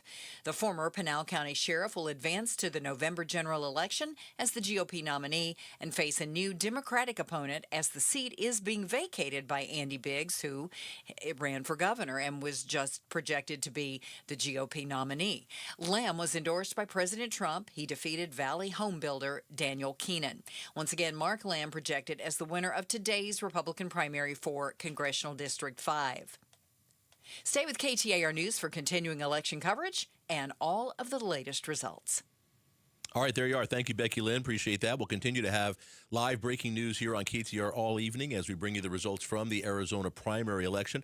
KTAR reporting that Andy Biggs is projected to be the Republican nominee for governor. He will run against Governor Katie Hobbs in this November election. So big news there. And also Mark Lamb being projected to win his primary in CD 5 in Mesa. He takes over, actually, it's Andy Biggs' former congressional seat. So Mark Lamb, there had been maybe a month ago or so, some bad news coming out about Mark Lamb, about some sexual texting and some other things that happened there. Some people thought that may affect his ability to win this primary, but it appears that is not the case at all. Mark Lamb will go on, and frankly, in that district in Mesa, obviously we're not calling the general election yet, but that is a very Republican district. It'd be very surprising to see a Democrat win the congressional seat in that Mesa district. So Mark Lamb projected to be the winner in CD5, and Andy Biggs, who left that district, he's projected to be the winner of the Republican primary. He will run for governor against Governor Katie Hobbs here in Arizona.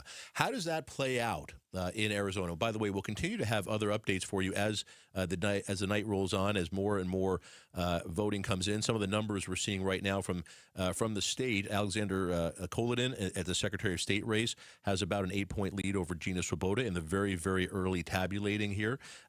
We also have in the Attorney General race, Warren Peterson has about a 9-point lead over Rodney Glassman in the Republican primary. Let's go back. Becky Lynn is standing by in the KTAR News Center with more results. KTAR Breaking News Alert. And this just in to the KTAR Decision Desk. Jay Feely is projected to win Arizona's Republican primary for Congressional District 1. The political newcomer and former Arizona Cardinals kicker will advance to the November general election as the GOP nominee and face a new Democratic opponent as the seat is being vacated by David Schweikert, who ran for governor. Feely was endorsed by President Trump and defeated Defense Technology CEO John Trobaugh and former state representative Joseph Chaplik. Once again, Jay Feely projected as the winner of today's Republican primary for the 1st Congressional District. Keep it right here on KTAR News for continuing election coverage and all the latest results. All right, thank you, Becky Lynn, and we'll have more updates from the KTAR News Center as the night progresses. That's a big race. Jay Feely in CD1, that's David Schweikert's old seat, and this was projected, was thought to be a much more contested primary. Joe Chaplik, an Arizona legislator, a Freedom Caucus Republican, he ran, also a big Trump supporter. He ran against Feely, even though Feely had President Trump's endorsement, and there was some concern that this was going to be a closer race, but apparently just with the initial results as they're coming out now, just first being reported, Jay Feely projected to be the winner of CD1. That is one of, and that's a district that has Scottsdale, Paradise Valley, Fountain Hills. That is one of the closest, most contested general election races in the entire country. It was held by Congressman Schweikert for many years, and it's one that the Democrats are looking at to really flip and take over this year if they can. There's a contested Democratic primary in CD1 going on right now between Amit Shah and Marlene Galan Woods, and we'll continue to bring you some updates on that as well. But that's a big news that Jay Feely, former NFL punter, former CBS broadcaster on football, and a big Trump fan who had President Trump's endorsement, he will be the Republican nominee in CD1, and now he has to get ready to run against that Democrat. So it's going to be a very contested race there in CD1. Going back with Andy Biggs, who has been projected to be the Republican nominee for governor here in Arizona, it's going to be interesting to see how this plays out for Andy Biggs. He's obviously tied himself to President Trump very well. He has Trump's endorsement. He's been a supporter of President Trump throughout his entire career. And how that plays out this year compared to 2 years ago is going to be fascinating because President Trump's approval numbers are just lower now. They just are. Whether you want to say it's because of the war in Iran or because of the tariffs or because of where inflation is now or just still dealing with high costs and things. It's going to be more difficult for conservative Republicans who are tied to the president and to see how that plays in the general election. Remember, winning big in the primary within your own party is one thing. That does not translate to winning big in the general election. Those are two different things. So that's going to be a big part here. All right, we're going back to the KTAR News Center. Lots of breaking news here as the results come in. Becky Lynn, what's next? KTAR Breaking News Alert. Yeah, coming in fast and furious, it seems like. From the KTAR Decision Desk now, Alexander Colliden is projected to win Arizona's Republican primary for Secretary of State. He will advance to the November general election as the GOP nominee and will be facing incumbent Democrat Adrian Fontes. Colliden, who's a current state lawmaker, defeated former chair of the Arizona Republican Party, Gina Swoboda. Once again, Alexander Colliden is projected as the winner of today's Republican primary for Secretary of State. Keep it right here with KTAR News as we bring you continuing election coverage and all the latest results. All right, thank you, Becky Lynn. The KTAR News Center, man, everybody is bopping out there. I haven't told you yet, but I love this night. We have the entire team here. The news center is full. Everybody's here, and I love how this is working. So we're going to continue to bring you breaking news and projections about who wins these primary elections as they happen. We're going to have them first and live and accurately here for you on KTAR. So that's a big win. Alexander Colliden, a former legislator, Freedom Caucus guy, election denier, a lawyer who filed election lawsuits after the 2020 election, 2022 election. He's beaten Gina Swoboda. And Gina Swoboda was a former Arizona Republican chair who was asked by President Trump to be the chair. She was asked by President Trump originally to run in CD1, which she did. When Jay Feely moved over to CD1, the president asked her to run for Secretary of State, and she did. But Colliden has stepped in and won that race, and KTAR are now projecting that he has won the primary election. Colliden now will go against Adrian Fontes, who's the Democrat incumbent for Secretary of State. We'll have Secretary of State Fontes on with us a little bit later on in the election coverage show. But this is going to be quite the race because Colliden is somebody who at least over the last 6 years has been very focused on the election being stolen in 2020, being stolen in 2022, filing election lawsuits that were unsuccessful. He was actually sanctioned by the state bar for some of the lawsuits that he filed. And how that plays out in a general election in November, certainly he won here and won resoundingly in the primary, but how that'll play out in November will be interesting to see as someone who is absolutely an election denier, an election conspiracist, and he's done that over the last 6 years, which plays very well in Republican primaries and in Republican districts, which is where he won in the legislature, how that plays out in a statewide election where over a third of the electorate are independents and obviously a little less than a third are Democrats. How that plays out now will be interesting to see where Cullinan puts himself against Adrian Fontes. So big news, breaking news that for Secretary of State, the Republican nominee has been projected to be Alex Cullinan. The governor, the projected nominee is Andy Biggs. And what you're seeing now are these were who was expected to win these races, but what you're seeing now are the Freedom Caucus, very hard right conservative Republicans winning these Arizona Republican primaries. We saw the same thing 4 years ago in 2022 when we had Kari Lake win the primary. We had Mark Fincham win the Secretary of State race. And those Republicans, Abe Hamadeh, all went on to lose statewide elections in the fall. Whether they can win this time will be interesting. So this is shaping up to be kind of the natural follow-up to what happened 4 years ago in 2022 when the Democrats really for the first time took most of the statewide elections.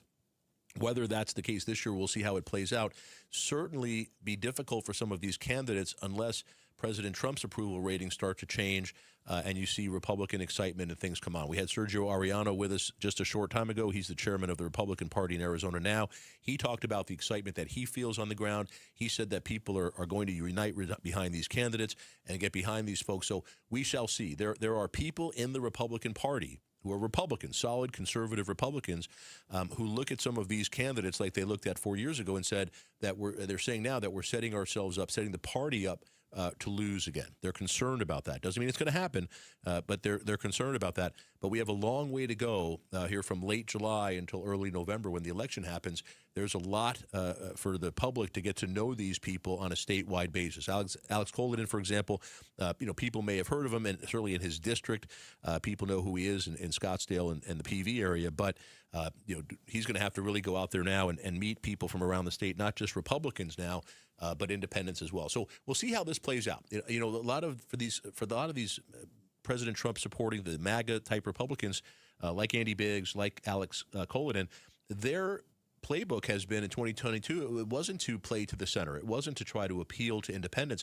It was, let's drive turnout among our Republican conservative base, and that'll be enough for us to win the election. Whether that works this cycle, an off year in the presidential election, which is always more difficult for the party that controls the presidency, which is the Republicans, and especially with a president like President Trump, who at this moment, 2 years ago, very popular, but now popularity much lower. His poll numbers are lower. Poll numbers in Arizona are lower. I have to say the latest poll I saw in Arizona, President Trump's poll numbers are lower than they were after January 6th. That's when I saw that, I was frankly amazed. That's stunning because that was, I thought, a low point, but they're even lower today. So how that affects not only Republican turnout, how it affects independents voting for Republicans, we're going to see how that plays out.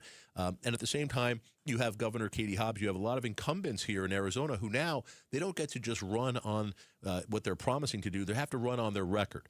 So Governor Hobbs is going to run on 4 years as governor, and the vetoes that she did, and some people may like those vetoes and others may not. She's going to run on her record of where's Arizona's economy, where are our jobs. She has a record to run on now, and how that'll play out for the Democrats will be interesting. Chris Mays, who's the incumbent Democrat Attorney General, she has been a very strong Attorney General and has filed numerous lawsuits against President Trump and his administration, many of them where she's been successful in joining other states and stopping unconstitutional executive orders and tariffs and things like that. How does that play out? Both Republican Attorney General candidates, both of them, have said that if they win, the first thing in office is they're going to terminate all of those lawsuits. So there's going to be real issues and policies that are going to be at play here in November. How that plays out for everyone will be fascinating to see.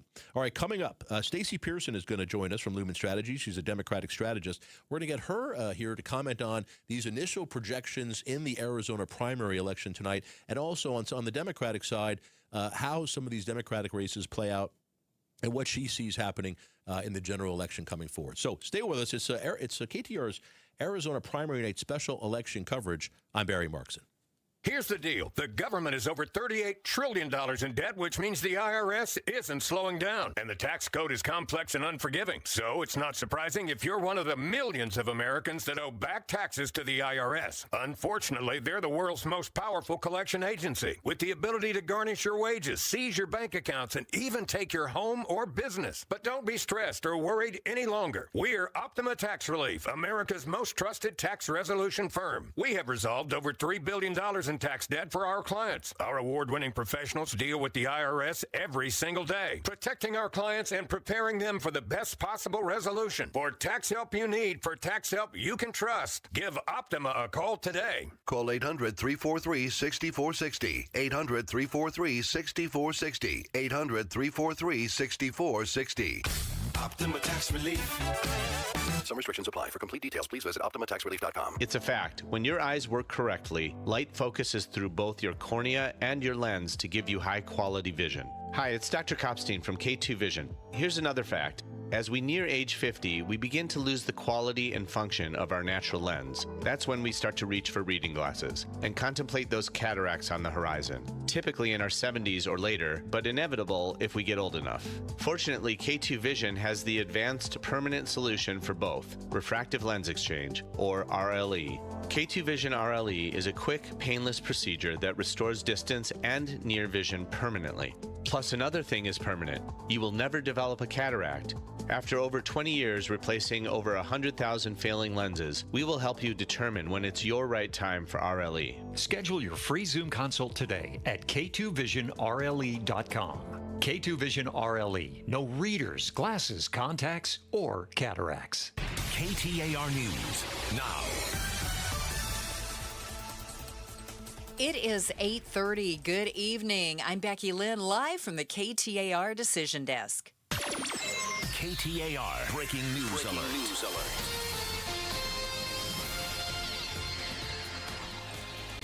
Andy Biggs is projected to win Arizona's Republican primary for governor. Biggs will be advancing to the November general election as the GOP nominee and face incumbent Democrat Katie Hobbs.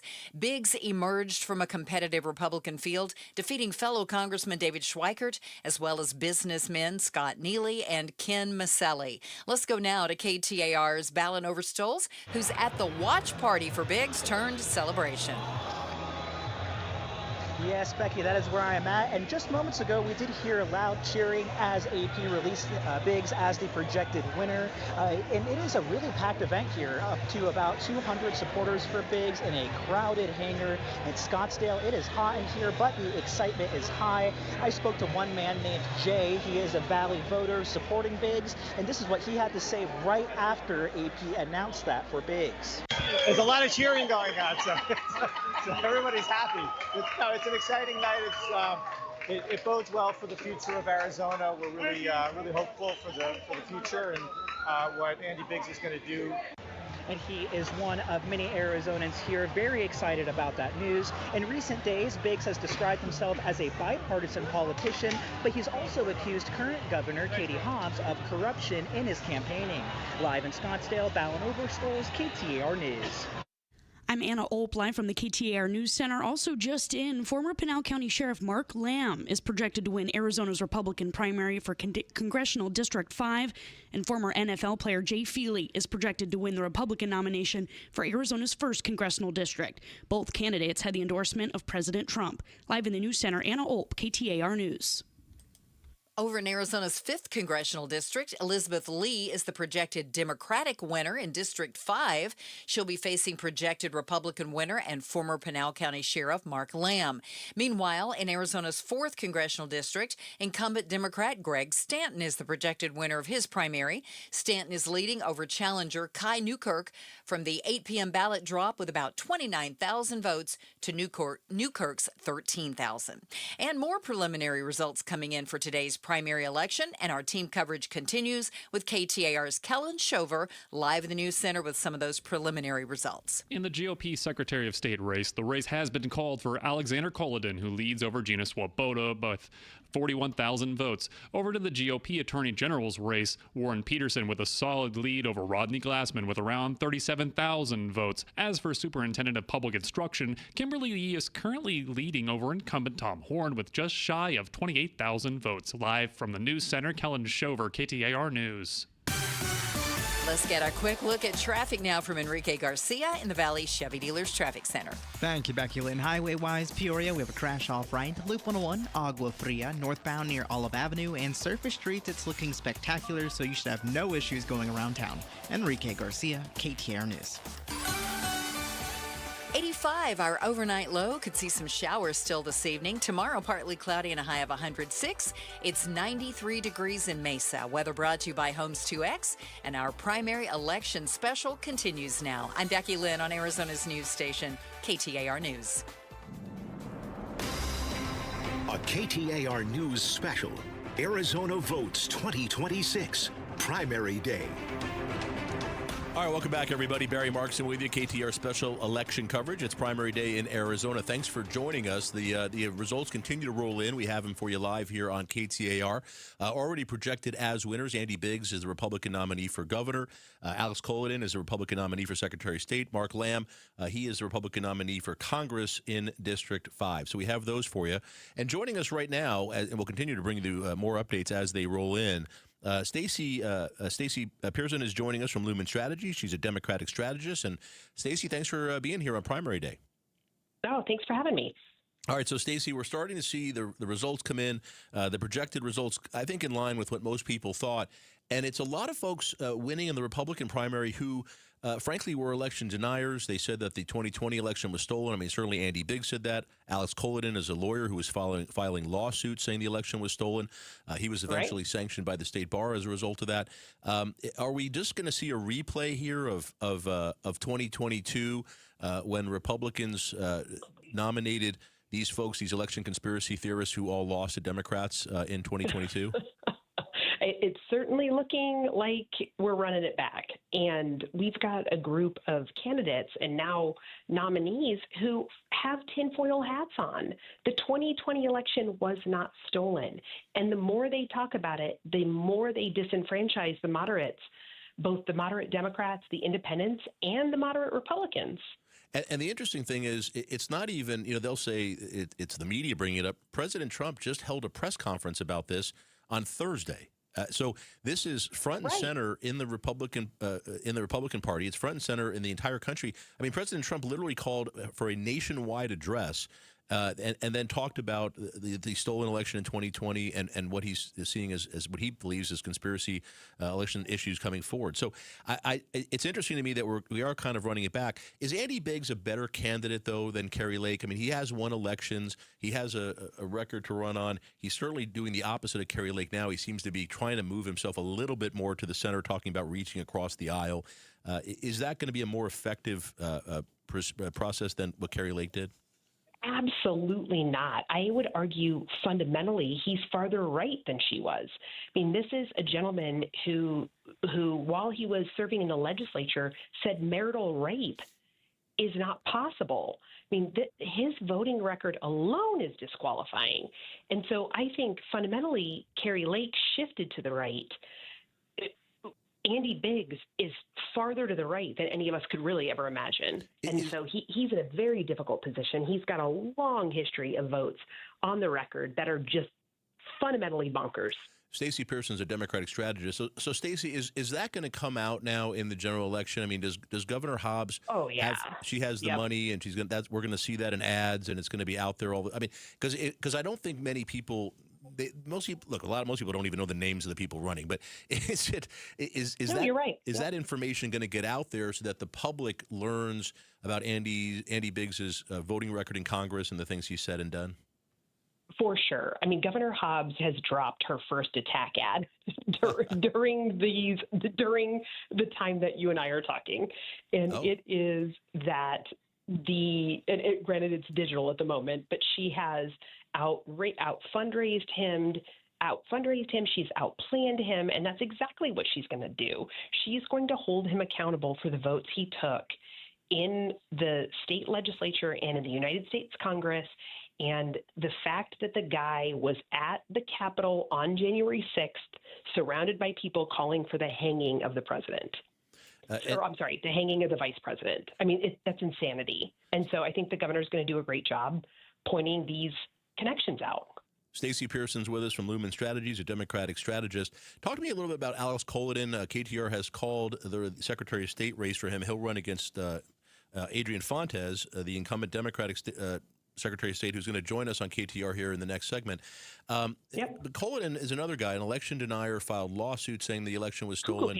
And is that going to come out in this race? I mean, obviously not as much money in the Secretary of State's race as a governor's race, but are we going to hear about that and hear about his where he really stands on these issues? Absolutely. And that's my Colodin's position on mail-in voting is a point of passion for me. I might be the crazy person spinning the sign at Central and Camelback here soon because this guy doesn't want Arizona to vote the way we currently do, which is safe, secure, verified, audited, verified, stood up to scrutiny at the highest levels. I mean, Colodin is as much of an election denier, tinfoil hat wearing lunatic as they come. So the Arizona GOP really has not learned from any of its mistakes from the previous couple of cycles. And they continue to elect really strange candidates with really extreme beliefs. Stacey Pearson is with us, a Democratic strategist. We just had Sergio Arellano on with us, the Arizona Republican chair. We're just bringing in everybody from all sides and getting their thoughts on primary night.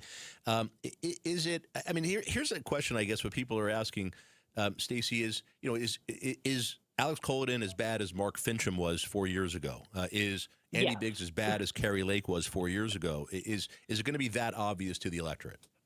Yes. And they're the same people. They're cut from the same cloth. They've not learned anything. It's not learn more, know more, do better. These folks have doubled, tripled, quadrupled down on conspiracy theories. And the Arizona electorate is not having it. Like they want folks to move on. Even if folks have concerns about election security, 2020 was 6 years ago. And at this point, ballots are in the mail in 80-something days. We've got a few sleeps between now and when folks are voting for who controls the United States House of Representatives. But let me ask you, because I was walking in the morning a few days ago with some folks and Republicans, and we were talking about the Save America Act, President Trump's bill that he wants to enact and change everything. And they started saying, why wouldn't you have that? Why would you have ID? And I said, well, we have that in Arizona. We already do. And most around the country. But more importantly, I said, do you like voting by mail? And they said, yeah, we all vote by mail. So, but I said, you understand that ends if they pass this bill. This becomes law. Yeah. And they didn't know that. And this is what I'm kind of getting at. People, you say, don't you think we should have to show ID to vote? And 90% of the people say, of course we should do that, which we already have. But they don't know all the other things that are in this bill, that if you've been married and your name changed, you won't be able to go vote without bringing more paperwork. This stuff they don't know about. How do we get that word out? So that's what the next 80 days, people are going to understand this so clearly. Their eyes are going to bleed. Their ears are going to bleed. We're going to hear it nonstop from the incumbents defending their positions and from the outside money influencer groups who are trying to defend democracy. I mean, that's exactly what the next 3 months are going to be. It's going to be, hey, you believe in mail-in ballots. We've been doing this for 30 years in Arizona.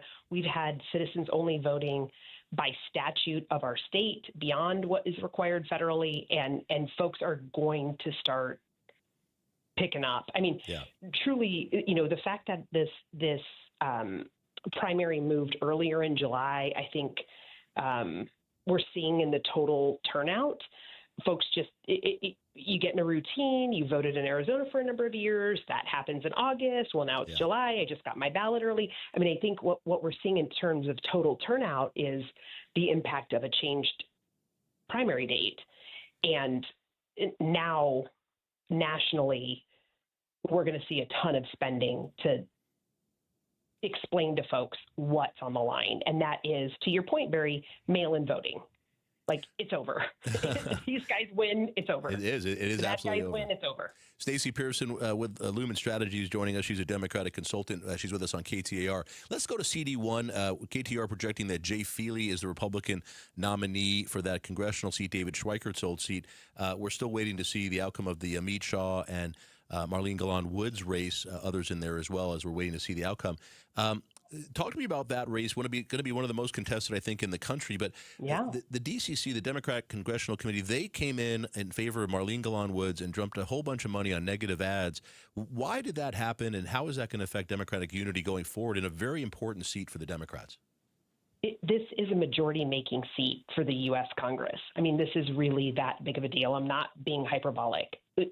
Democrats have to pick up the seat, and it's one of a dozen or so truly competitive demographically in the country. And I don't know why the D-Trip put their thumb on the scale the way they did, but Arizona rejects people telling them what to do. And that includes self-funded candidates. It includes overly well-funded candidates. It includes dark money candidates. I mean, the Arizonans are educated. We know we're in a swing state. This is one of the most educated and the most affluent districts in the country. Folks in CD1 are paying attention, and I'm a resident, they didn't like it. They just didn't like it. They didn't like what was happening. They didn't like the feds getting involved. I mean, this is a group that went for Biden in 2020 and then went back for Trump in 2024 by 3 points. I mean, this is truly a swing district, and it's a group that is in a position where don't tell them what to do. Like, they don't want to be told what to do. Yeah.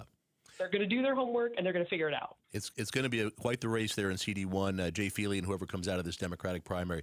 Stacey Pearson, thank you for taking a few minutes. I know it's a fun, exciting, and busy night for you today. Good. Always great to have you on KTAR. Thank you. Thank you. All right, there you have it, folks. Coming up next, Adrian Fontes, Arizona Secretary of State. He's going to join us, talk a little bit about the election today, the turnout. We'll have that. And, of course, now he has an opponent. He's the Democratic nominee. He ran unopposed as the incumbent. He's got a nominee who's an election denier. We'll talk about that with Adrian Fontes coming up right after this break. Stay with us. I'm Barry Markson. It's KTAR special election coverage. When you see this in your kitchen, the stainless steel fridge is covered in fingerprints. You hear this. Leslie, people are going to think you were raised in a barn or by wolves or raised in a barn by wolves. Fortunately, Wyman Stainless Steel 3-in-1 cleans, shines, and protects to give you the best shine. A spray and a wipe will have your fridge shining like a mirror. Wow, my fridge looks brand new. Your fridge looks amazing, Leslie. Sorry, I was being a little dramatic earlier. Your kitchen says a lot about you. Let it brag with Wyman. If the world were like a Sleep Number mattress, everything would adapt for your comfort. Your coffee would never get cold. Your flight would always be on time. And your mattress would always respond to you and your unique sleep needs. Sleep Number mattresses are designed to respond to your body and shift with your changing life, helping you fall asleep faster and stay asleep longer. To experience a whole new world of comfort, visit a Sleep Number store or go to sleepnumber.com. Sleep Number. To a good life sleep. I joke around and with my wife and call it my bionic knee. But before Ernest became a patient with QC Kinetics, it was a different story. I'd go to bed with my knee throbbing, heat, ice.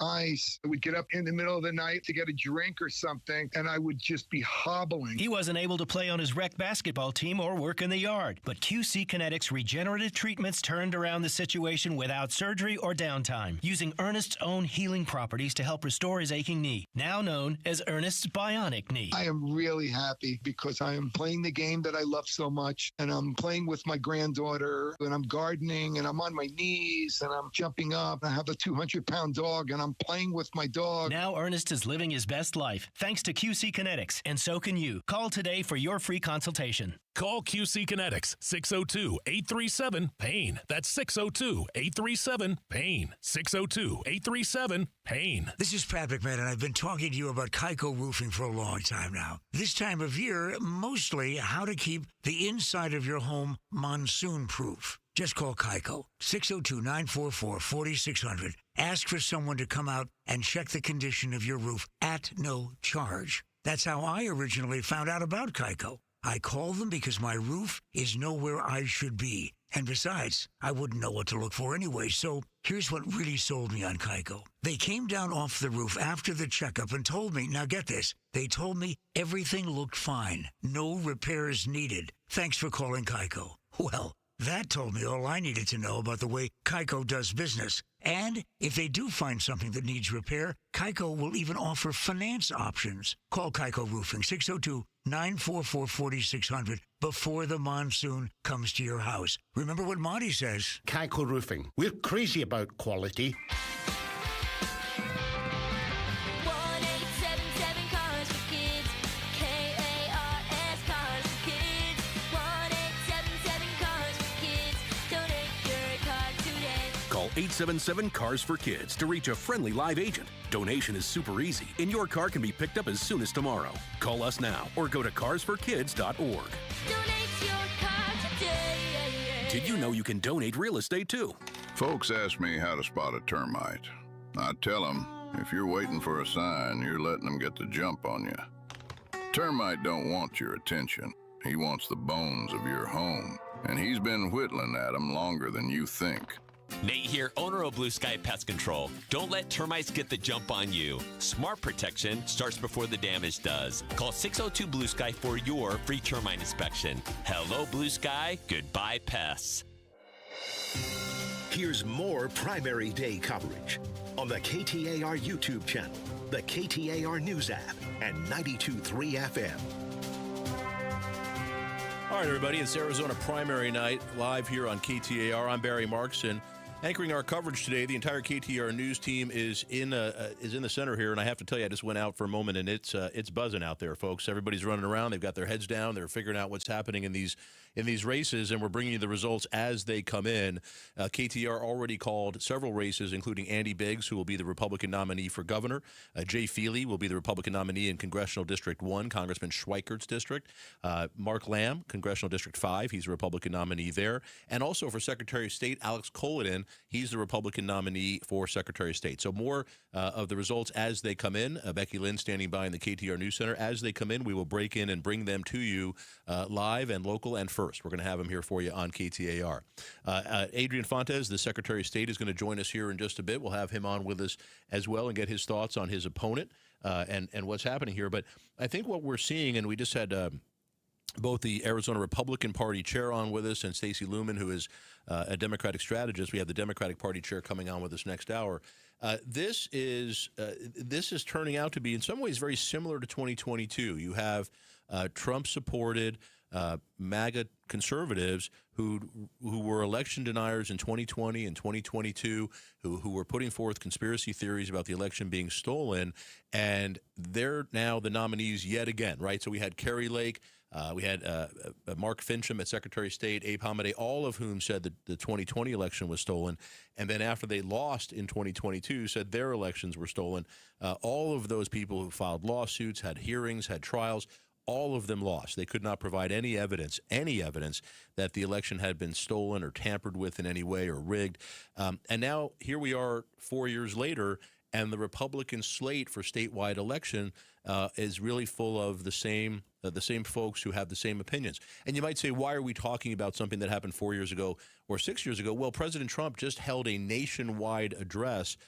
He spoke to the entire country 5 days ago, and he said this is the number one issue to him. He refused, in fact, the president refused to sign housing legislation, a bipartisan bill to reduce the cost of housing, to make more housing available for Americans, to help bring inflation down and those costs down.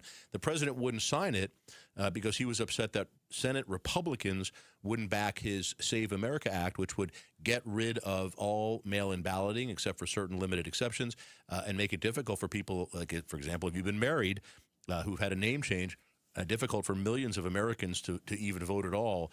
he's not getting that support. So the president is making this into a top issue in this election cycle, and it's interesting to see Arizona Republicans electing folks who are knee-deep in this election denialism and conspiracy theories yet again. So the natural question is, are we going to see a repeat of what happened in 2022 here in Arizona, where the Democrats won all the statewide offices? I'm not saying that we will, and those races were close. I mean, let's remember, Kerry Lake lost by Governor Hobbs won by about 17,000 votes. Mark Fincham was crushed; he lost by about 125,000 votes. But Abe Hamadeh lost by a very small amount of votes to Chris Mays in the Attorney General race. So these were close races.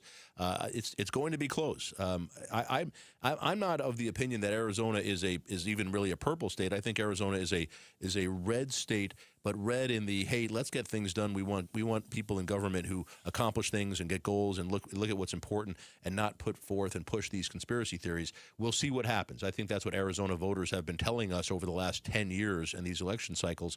And then the other thing we're talking about now is these Republicans who are tied to President Trump. How difficult is it going to be when the president this year, 2 years ago, very popular. If you were tied to President Trump 2 years ago, you were swept into office as a Republican. This year, President Trump not as popular, not just with Democrats, but independents, very unpopular. The latest poll in Arizona showed that President Trump is underwater, minus 44 points in his approval rating among Arizona independents. That's a huge number. So whether or not a Republican candidate who is so closely aligned with President Trump, like Andy Biggs is, like Alex Culloden is, if they can overcome that and still win by getting that crossover vote, or do they simply do the Trump playbook, which is to say, I don't care about independent voters. I'm going to drive turnout among conservative Republicans. I'm going to drive turnout among MAGA Republicans, and that's enough to drive me into office. So we're going to see if that's sufficient to get us there. But that's what we're looking at right now as we're looking at it. So here's where we are right now. We have some of our races in Arizona called in these primaries. We're still waiting for results in the Attorney General's race on the Republican side. We're waiting for results on the Democratic side in Congressional District 1. We have places where races that we're waiting to call. KTAR is monitoring as the results are released by Maricopa County, as they're released by the Secretary of State's office, and as it happens, we will have these updates for you as more and more of these ballots and votes are released. So we're going to have all of that for you, but I don't know that but as they're coming in, we're going to have them. So, and let's talk about the ballots that we have right now. So the ones that have been counted, the ones that were released after 8 o'clock and that we're still seeing, these were mail-in ballots or early voting. Remember, you can vote early in Arizona. You can go to a polling place early and put your vote in. Those are ballots that have been counted prior to Election Day. So those were counted, they were ready to go, and an hour after the polls close, Arizona releases those. So there's a big burst of votes that come in that day. Now, throughout the state, throughout the county and throughout the state, we have polling places that close at 7, and they're getting those votes. And remember, 15 counties in Arizona, each one does this a little bit differently. So in Maricopa County, for example, we have vote centers. Most of those ballots are tabulated at the center. In other counties, the ballots are taken to an election center, and they're tabulated in one central place. All right, joining us right now, Arizona Secretary of State Adrian Fontes is joining us. Mr. Secretary, thanks for being here on KTAR. Thank you so much for having me tonight. Let me congratulate you for winning the primary, uncontested, of course, but it looks like you got 100% of the vote, so congratulations. Well, it's rare, but it's a privilege, and I really appreciate all the folks that did turn out, all the poll workers. I mean, we did a great job running this election across Arizona. Kudos to everyone, but there's still a lot of work to be done. So if you're getting to tuck in later on tonight, say a prayer for all those folks that are going to be working through the night to make sure our democracy still works well as it has for a long, long time. Adrian Fontes with us, Arizona Secretary of State. Anything unusual in the election, in this primary, on either Republican or Democratic side? Were there any issues at the polls? Anything that stood out to you today? Well, Barry, every election has its little, nooks and crannies of concern. I think there was a minor networking issue at one polling place and a printer issue at another polling place singularly. We did have some flooding up in Navajo County that I think did impact some voters. But at the end of the day, this was a very well-run elections. Again, my hats are off to every one of our boards of supervisors, election directors, county recorders, and particularly all those folks, the retired teachers and veterans working at the polling places, the seasonal workers, our temporary workers. Thank you so much, all of you, for what you do and what you will continue to do over the next several days as we kind of wrap up this election. Because, as you know, it ain't over until we certify that canvas in next week. All right, Mr. Secretary, before I talk to you about your general election race, let me ask you one other question. There was a change in Arizona election law this year that allowed people to drop off their mail-in ballot on Election Day, but to show ID and have it tabulated right there. Do you know how many people did that, and is that going to help speed up the overall counting of votes? Well, yeah, that was the work of a lot of folks at the legislature. It was a bipartisan effort. The governor signed off on it. And then in Maricopa County, and it was only in Maricopa County this time around, they had the resources to purchase the new equipment, bring in the new training. And I hope it works well for voters. I hope they found it useful. And if that is the goal, to have quicker results, then we know it costs a lot of money to do that. And that's okay. And if we do get those quicker results, then that's great. The important thing for me is that we get a chance, like in a primary like this, to really test those systems, to see that they're robust enough before we launch them full blown in a general election like this fall. That is the way we prefer to do things. And I'm super glad that it seemed to have gone relatively well. We didn't hear any issues. And as to the number of voters that did that, we won't know until the actual numbers come out. And that just doesn't come out in our regular reporting at this stage. Adrian Fontes is with us, the Arizona Secretary of State. Let's go to your race now. Alex Culloden has been projected to be the winner of the Republican primary for Secretary of State. You'll be facing him here in November. And he's somebody that has been an election denier, has filed lawsuits saying that the 2020 election was stolen in 2022. How do you foresee this election against him now as somebody who's been Secretary of State for 3.5 years and dealing with somehow, again, 4 years later, another election denier? Alex Culloden wants you to stop voting by mail. He wants to force Arizona voters to stand in long lines. That's his record. He's done it over and over again. He's got a ballot initiative that's going to be out there, a referral from the legislature that will effectively kill ballot by mail. Let's not kid around. He is consistent on one thing, his insane view on how elections should be run, which includes burying ballot by mail. I, on the other hand, have always called for the expansion of that part of the franchise. We've done everything we could to increase ballot tracking across the state of Arizona, which I did in Maricopa and Pima County, and now statewide. You can track that ballot. It's transparent. It's accountable. People love that stuff. So I'll tell you what, if you want to stand in long, hot lines, if you want to have to find transportation from your senior home and still have to get forced to stand in long lines, if you're a veteran or a rural Arizonan and you want to stand in long lines and be forced to do that to vote, then vote for Alex Culloden, because I want you to vote from the comfort of your home. I want you to take the time to look at your ballot. I want you to be considerate and thoughtful, like most Arizona voters want to do. Vote by mail, have the confidence that we've been running this really well for a long time.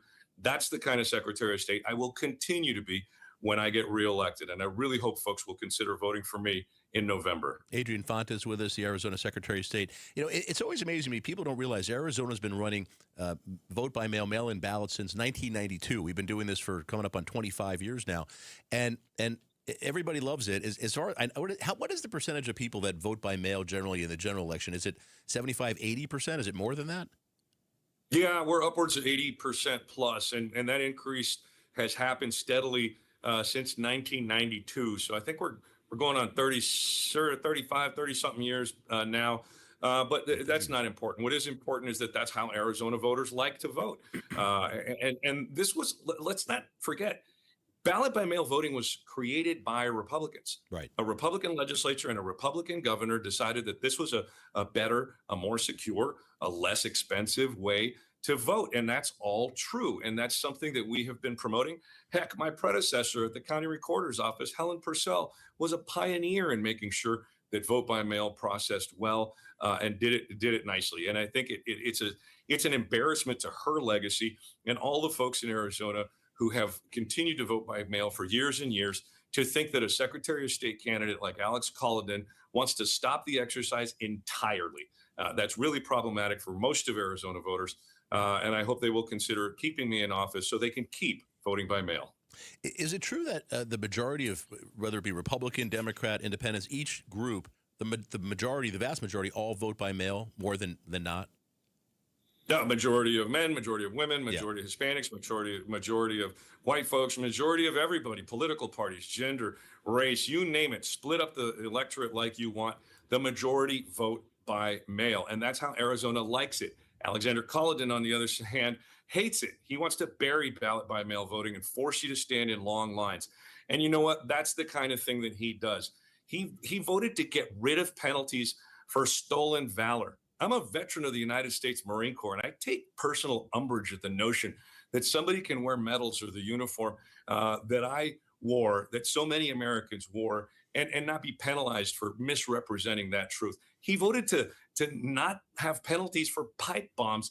I mean, this is a guy who said that Sandra Day O'Connor was mediocre as a jurist and should have never been on the Supreme Court. He's out of control, and we need someone who's going to be, stalwart, predictable, someone who's going to keep the lid on, have the cooler head, and make sure that folks can vote the way they want to vote. Make sure that the business services in the office run well. For God's sakes, make sure that our libraries and archives are taken care of. Such an important part of the Secretary of State's office.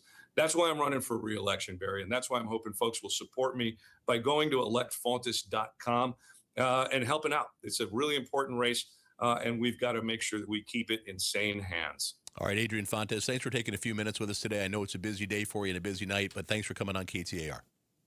Always happy to be here. Thank you. All right, there you have it, folks. Coming up, we're going to get an update in the KTAR News Center. Becky Lynn standing by. And then on the other side, we're going to come back and we're going to talk about the latest results. We'll break down the projected winners in these primaries. And we're going to get to how this plays out in November. Stay with us. I'm Barry Markson. It's primary night on KTAR Special Election Coverage. KTAR FM, Glendale, Phoenix. KTAR News now. Good evening. I'm Becky Lynn. It is 9:03, and we are live from the KTAR News Decision Desk. Arizona votes 2026. Trump-endorsed Andy Biggs has secured the Republican nomination for Arizona governor, beating Congressman David Schweikert. KTAR's Balin Overstolz joins us now live from the celebration with Biggs and his supporters. Yeah, Becky, we are at the Andy Biggs primary results watch party. And, since the AP has announced Biggs as the projected winner, there has been growing excitement here right after that came out. And you could see people checking their phones, seeing that update. There was lots of cheering. And I've spoken with a few attendees here among the around 100 to 200 who are here. And they are very excited to see Biggs moving forward over Republican opponent David Schweikert. Here's what Valley voters Cherie and Hans had to say. He's just been an excellent constitutional advocate in the federal government. I think he's going to hold that up for us here in Arizona, too. Yeah, we need somebody that's going to stand for Arizona, protect Arizona. And we have received a statement from Biggs' campaign saying, quote, "I am deeply honored to be chosen by Arizona Republicans as their nominee to defeat Katie Hobbs in November," and, quote, clearly already looking ahead to the general election. Live in Scottsdale, Balin Overstolz, KTAR News.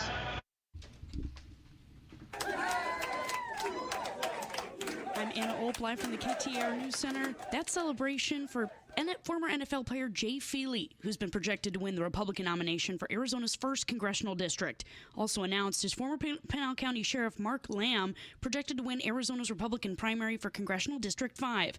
Both Arizona U.S. House candidates had the endorsement of President Trump going into the race. Live in the News Center, Anna Olp, KTAR News. Additionally, Alexander Culloden has secured the GOP nomination for Secretary of State. He defeats former chair of the Arizona Republican Party, Gina Swoboda.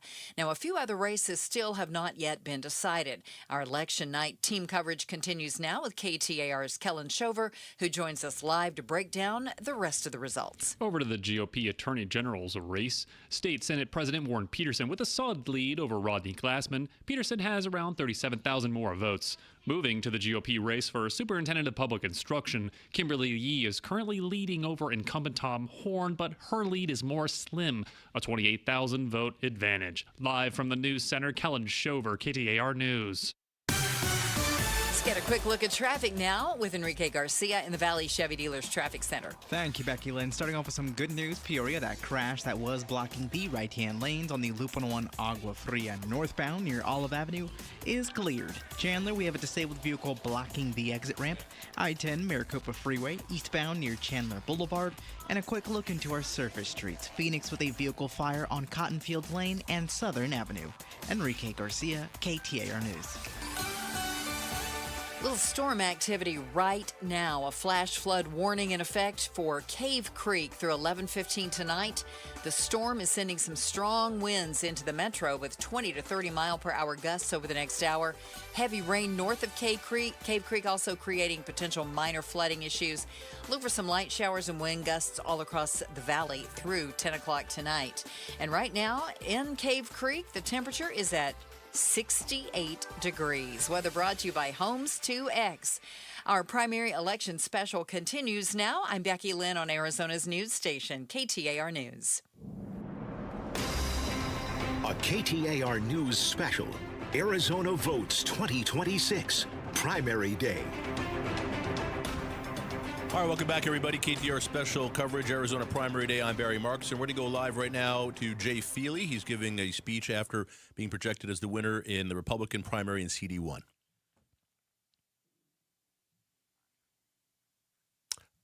All right, we'll get that worked up here. What we're doing is fighting for the future of this country. I truly believe that. When you look at the two parties, they've never been further apart ideologically. Never. And the Democrat Party has embraced Democrat socialism. They have chosen to move further to the left. They are talking about abolishing the border. They're talking about abolishing the police department. They're talking about abolishing the Senate now. They want to give D.C. and Puerto Rico statehood. The things that they're talking about are changing the very foundation of this country and what has made it great for 250 years. And we're not going to let... This is Jay Feely tonight. Trump endorsed candidate defeating Joseph Chaplik, who this was an endorsed Chaplik. But in this one, the Trump endorsement certainly helped Jay Feely. There's no question about it. Yeah, new to the political world, but seems to be pretty confident up there speaking to everyone and all of his supporters. All right, that was Jay Feely giving his winning speech after defeating Joe Chaplik in CD1 in the Republican primary. And Feely talking about the Democrats, saying that the Democrats are embracing the Democratic Socialists and that that's not what people are looking for. We'll see how that plays in the general election. CD1, very, very close, almost a split 50-50 down the middle. Congressman Schweikert's district that he's won by a couple of percentage points over the last two election cycles. And Jay Feely... It's going to, I think we're starting to see it. He's going to talk about the Democrats and how liberal they are. We'll see if he starts to play a little bit more towards the middle. But Jay Feely is a Trump guy. He had President Trump's endorsement, including last week when President Trump did an additional video endorsement for him. Let's go back to Jay Feely and his speech in Scottsdale. Vetted and doing it legally, but still loving immigrants. And that's the message I'm going to continue to bring home. That's the message that Delmont represents. Because he came here, he went to Grand Canyon University, he got a degree. He finished, he met his beautiful wife and got married. That's right. And Alex is a saint because Delmont's a handful. He fit right into our family. And he went back and got his MBA on his own. He got a job and they loved him because his mentality was, I get to go to work, not I have to go to work. And he is exactly what we want here in this country. Somebody who didn't take any government sustenance, didn't rely on welfare in any way, worked his butt off, did it the right way, and then is rewarded for it. He bought a home with his wife. It was amazing standing on their driveway when they bought a house. And I said, Delmont, think back to the journey that God took you on. Like when I met you, you were homeless in Haiti, going up on a mountain, praying that somehow God would make a way to give you the opportunity to be a success. That is what is so great about this country. This country still provides the opportunity to be a success. That's what we're going to fight for, and I love this country. I know you guys do too. We love living in this country, the opportunities that it provides, the freedoms that it provides. But that is the core difference, I believe, between Republicans and Democrats right now, is that we talk about our love for this country and where we want it to go. The modern Democrat Party, they talk about disdain for this country. They talk about the past and all the ills and all the things that we did wrong. And they don't focus on the opportunities that exist. And what's so great, you go to college campuses and you listen to professors and the ideology, as I listen and I watch my kids go to college. When you are the presumptive nominee for the GOP and you come out as eloquently as Jay Feely has done right there. All right, there you have it. Jay Feely giving his acceptance speech in Scottsdale. He just was projected to be the winner of CD1 for the Republican Party. Still trying to determine who will be his opponent in Congressional District 1, Amit Shah or Marlene Galan Woods. We'll keep you updated as more votes are tabulated in that election.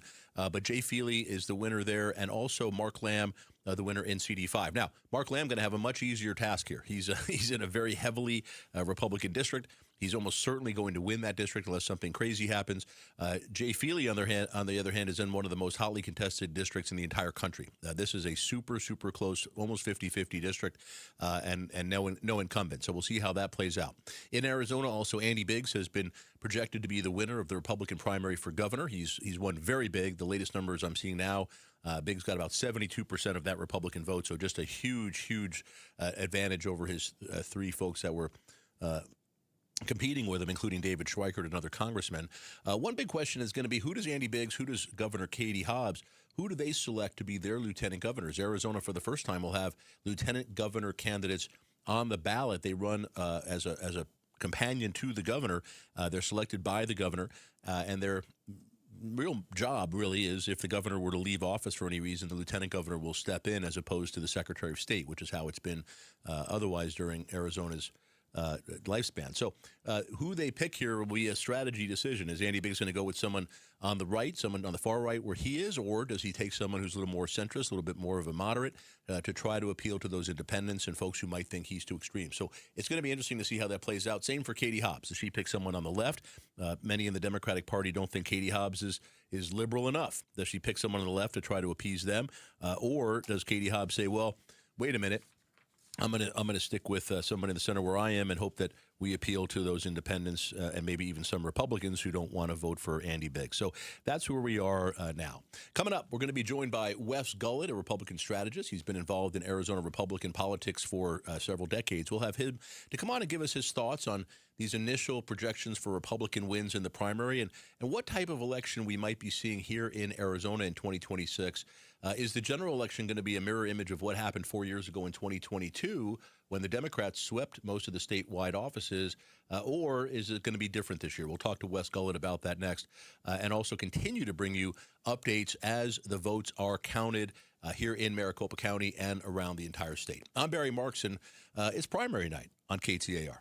We wouldn't be celebrating America 250 if it wasn't for a strong foundation set by the framers. Hamilton built America's financial foundation on sound money, later embodied by the gold standard. But we abandoned that discipline in 1971 and have seen inflation erode the dollar's value. What's the foundation of your savings? Is it gold or something that can be devalued? Hi, it's Dr. Ron Paul, and I encourage you to speak with my friends at Birch Gold Group about diversifying an existing IRA or 401k into a tax-sheltered IRA in gold. Learn more by requesting a free info kit on gold IRAs. Just text the word SECURE to the number 989898. Let Birch Gold help you build your foundation with gold. Text the word SECURE to the number 989898. Text SECURE to 989898. Visual freedom for your life. Hi, I'm Dr. King from King LASIK and K2 Vision. If you're in your 30s and sick of poking yourself in your eye with your contacts, or you're in your 50s playing Where Did I Leave My Readers? Or in your 80s pretending your cataracts are just a little fog, relax. We've got a procedure for your eyes. King LASIK and K2 Vision. Solutions for the young to the youngish. Book your free Zoom consult at kinglasik.com. No glasses, contacts, readers, or cataracts. kinglasik.com. I'm Doug Hopkins with My Home Group and DougHopkins.com. If you're looking to sell your house and want the convenience of a guaranteed cash offer, I'd be honored if you gave us a try. I've been working in Valley Real Estate for 25 years and have purchased over 18,000 homes during that time. DougHopkins.com offers you peace of mind while selling your house. Since I'm paying you cash, there are no banks involved, no closing costs, no expensive real estate commissions, and you can sell your house in as-is condition with no repairs. I take care of everything. DougHopkins.com will give you an honest cash offer for your house. We'll put it in writing and we'll guarantee it. We're not going to bait and switch you by offering a high amount contingent upon inspections. Then down the road, come back and try to renegotiate to a lower price. The price I offer the first time is the price I'll pay, and I'll guarantee it with a $5,000 non-refundable security deposit. It's as simple as that. Just go to DougHopkins.com for your free no-obligation cash offer 24 hours a day, or call 1-800-SELL-NOW. That's 1-800-SELL-NOW. Hello, everybody. Eric Bryan. As a Marine veteran and owner of Precision Air and Plumbing, I'm reminded of the values that make this country great. Hard work, service, and taking care of your neighbors. As America celebrates 250 years of freedom, Precision is offering up to $2,500 off a new AC unit. Freedom from interest with 0% financing for 60 months and freedom from payments until 2027. Precision Air and Plumbing, veteran owned. Make the Precision decision today. Decision with Precision Air. Hi, I'm Tim Hall, senior partner at Morris Hall. My mom Wanda was a fantastic cook, and she taught me that every great recipe needs the right ingredients. Leave one out, it's just not the same. In honor of her legacy, her kids and grandkids started a cooking club called Wanda's Pantry. Each time we use her recipes, we're reminded that the things that we leave behind can continue to bring people together. Estate planning is the same. A trust, a will, powers of attorney, and healthcare directives all play an important role in helping protect the people you love and give your family peace of mind. For over 55 years, Morris Hall has had the honor of helping over 40,000 Arizona families create plans that protect what matters most. In honor of Mom, I'd love to share one of our family's favorite chocolate chip cookie recipes. Text cookie to 620-620 and we'll send it your way. Then, when you're ready, schedule your complimentary consultation with Morris Hall, where you're likely to find a fresh baked cookie. Morris Hall, Premier Estate Planning. Visit us at morrishall.com. Arizona Votes 2026 Primary Day on the KTAR YouTube channel, the KTAR News app, and 92.3 FM. All right, welcome back. It's Arizona special election coverage. It's primary day in Arizona. I'm Barry Markson in with KTAR as we bring you the live results as they come out. Very excited to be joined right now by Wes Gullett. He's a political strategist and co-founder with Nexus Strategy Group. Thanks for joining us, Wes. You bet. And you've been involved in, let's pull that mic right up to you there. You've been involved in Arizona politics for, well, decades at this point, right? It's you were 40 of them, yeah, 4 of them. You were Governor Simonton, and for those of you who weren't around then, a Republican conservative governor. You were his chief of staff, and obviously helped him get elected with was it Chuck Coughlin? Am I getting that right? Yeah. Back in those days. Yeah. So a long time ago, but welcome to KTAR. So let me ask you, we've got a couple of projections here. Andy Biggs is going to be running against Katie Hobbs. Alex Colladin is going to be running against Adrian Fontes. And, you know, we just had Secretary of State Fontes on, and he pointed out and highlighted that, you know, Colladin and really Biggs, too, they're against mail-in ballots. They want to stop mail-in ballots in Arizona, which is 80% plus of us vote by mail. People seem to like it. Republicans, Democrats, Independents. How does that play out in an election? Help me understand how not wanting mail-in ballots is going to help get you elected in Arizona. I don't know how it does. I think it's one of those conundrums that I think they've found themselves in, because we've been doing it forever. And as a matter of fact, we invented it at the Republicans, and I was there at the table when it happened. And we were doing this mail-in ballot stuff back in the 90s, and actually in the 80s. Yeah. So. And that's the thing people don't understand. The mail-in ballots in Arizona, which started in 1992, it was Republicans. It was a Republican legislature, Republican governor. That's how it came to be. So you were there. Let me ask you, was it designed to say, hey, we want to make this as convenient as we can. We want to have as many people vote as we can. I mean, what was the thought process? We wanted to make it easy. Okay. We wanted to, especially for seniors. We wanted to make it easy so that we didn't have to chase and get them out to the polls. And when, you're at the polls, anything can happen. The dog could be sick. You got to go to the vet. You can't vote. And now people vote, and especially Republicans. Right. Republicans always vote. Right. So taking away and making it harder for Republicans to vote just doesn't make any sense. Yeah, I never understand this, but we never had a problem with it in Arizona for 30 years, and suddenly 2020 happened, and President Trump started saying that the fix was in, and everybody said we got to stop voting by mail. But there's really no evidence of fraud or rigging or anything else, is there? No, and if you go back and look at as an election observer and watch them count, right, it's amazing the way that they can make sure that people can vote. Yeah, and it's accurate. You got my daughter, for example. She got a letter that said your signature didn't match the one that we have on file, right, which was 15 years ago. She's changed her signature. Yeah. They sent her a letter. She went online today and cured it. That's great. I had a friend of mine this cycle in the primary. Her and her daughter somehow they filled out their own ballots, and then they got up and did something else. Went back. They signed the wrong ballot. and they each signed each other's and sent them back in. Both were flagged. Wrong signature. They called them. They cured it. But it works. The signature verification really does work, and it's incredible. All right, let me ask you this: we've got Jay Feely winning in CD1, David Schweikert's district. Feely's a conservative Republican. He's a Trump guy. He's got Trump's endorsement. What happens in that district? Very close district. Going to be running against whether it's Marlene Galan Woods or Amish Shah. Left of center for sure. Some would say more liberal. But what happens in that district against a conservative Trump guy in Jay Feely? Well, I think that Jay's going to redefine himself and run toward the middle fast. Yeah. And it is a Republican district. So it will take a Herculean effort. Schweikert had lots of warts. Andy Biggs pointed him out, I guess. I mean, that was a slaughter. Yeah. So the idea that the Democrats are going to walk through that seat, I think, is going to take a lot of work. Okay. And it looks like Amish is going to win that. Yeah, and it was interesting because it does look like Amish Shah is going to win. He's certainly leading in what we see in the results so far, but not projected by KTAR yet. But the Democratic Congressional Committee endorsed Marlene Galan Woods, despite Amish Shah winning the primary last round, and pumped in what I read $2.5 million, which all appear to be negative ads against Amish Shah. Why would the Democratic Congressional Committee go negative against somebody who might be their guy in this election? Well, they saw that he couldn't win against Schweikert last time. Okay. And they must have seen that Marlene looked better in the general election, which she should because she was a former Republican. And, maybe she still got Jan Brewer's endorsement. But I got that. But so that would make her a much more attractive candidate. Right. And in the general election, it's all about the general election. It's not about winning a primary. I ran for mayor. I won a primary. Big deal. So let me ask you, because you're deep inside these campaigns, you see this polling.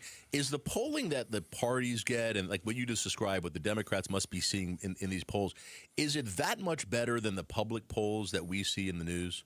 No, they all track about the same. They should, because there's just more of a level of detail that you get when you go back inside the polls and look at the numbers. But when you look at independents look like Democrats this time.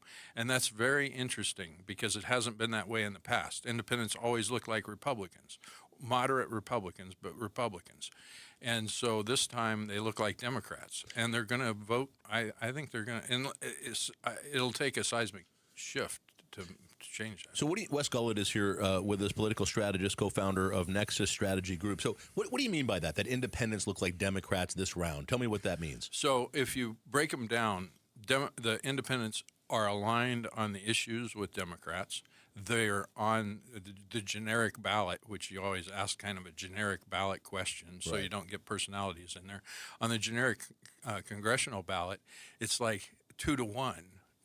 For the Democrat. Independents are 2-to-1 for Democrats, not Republicans. Correct. So then why, when I see polls now, and there's been some polls of Katie Hobbs against Andy Biggs, and they're close, they're within 2-3 points. Why is it so close? Because what happens is independents don't vote in an off-year in a midterm election. They just don't. Okay. So there might be a turnout of 40%. I think I would take the under on 40. Wow.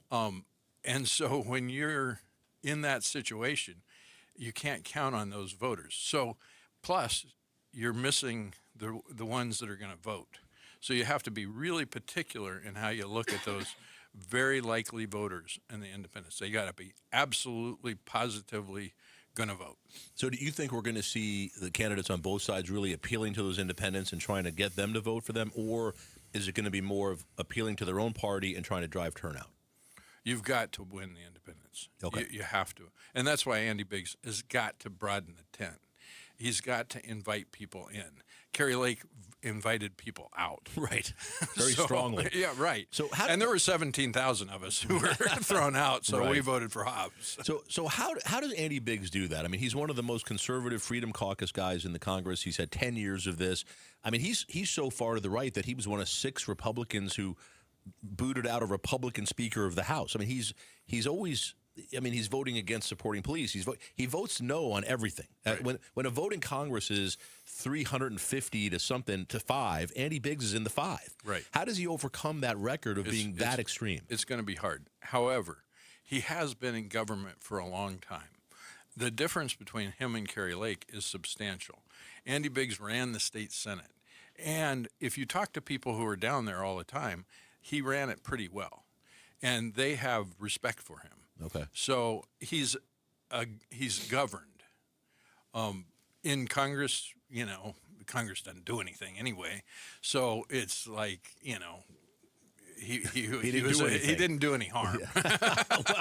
well, he tried to overthrow the results of an election, so we could argue about whether there was harm in that or not. I mean, some people say he planned January 6th, but but that's going to be a tough one. Wes Gullett is here with us, political strategist with the Nexus Strategy Group. Let's talk about the Attorney General's race here a little bit. We haven't called this one yet on the Republican side. Warren Peterson and Rodney Glassman. Peterson leading by looks like almost 9 or 10 points at this time. What does that race look like? Is Chris Mays, all the lawsuits against the Trump administration, she's won a ton of them. How is that going to play with the electorate? I think it's going to be about who people like better, because on the, Peterson is not been a lawyer very long. Yeah. She's going to use that, but it's also going to be who do you trust, who do you like, how do you feel about them.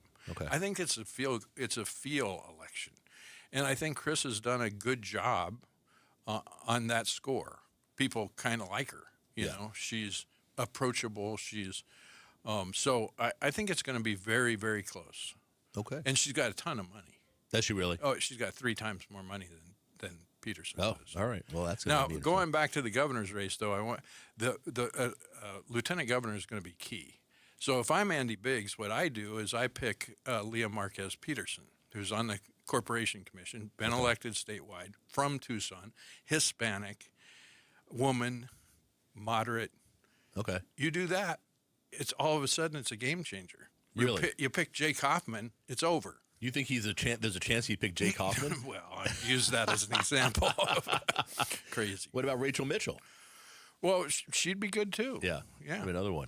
All right, Wes, appreciate you coming in tonight. Wes Gullett, political strategist, co-founder and strategist at Nexus Strategy Group. Great having you on, and I appreciate your insight. You bet. All right, thank you. Coming up, we're going to get an update from the KTAR News Center. Becky Lynn standing by. We'll have the latest on the results from the Arizona primary.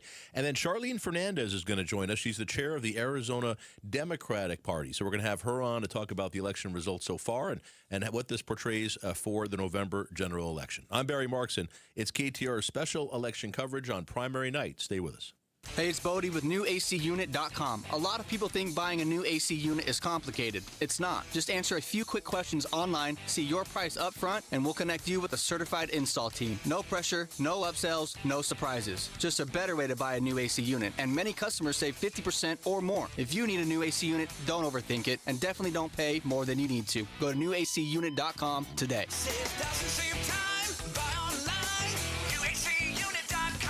What if your first 4 weeks were free? Imagine that being all it takes to get you started on your weight loss mission. A mission that'll include your clothes fitting better, your energy improving, and your weight decreasing. Right now, you can get your first 4 weeks free when you call 866-800-SODA and mention KTAR. 866-800-SOTA. It's Joe, and that's what Soda and their dynamic diet have done for me. I've shed 25 pounds and feel amazing, and you can too. No shots, no pills, no lifetime dependency.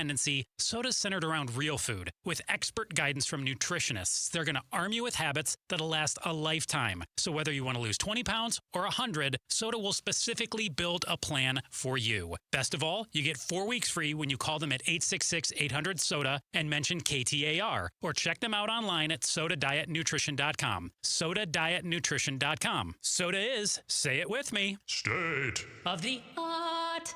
Trying to make sense of the markets? Looking to diversify out of all the craziness? Thinking about tangible assets and precious metals? Listen to The Gold Show with Walt Phillips right here on KTAR, 12 p.m. Sunday afternoons. Stay up to date on retirement trends, how the IRA rollover process works, and why investors are turning to physical gold. Walt is a national talk show host with decades of experience in the markets. Tune in for Walt's Insights and The Gold Show this Sunday afternoon at noon.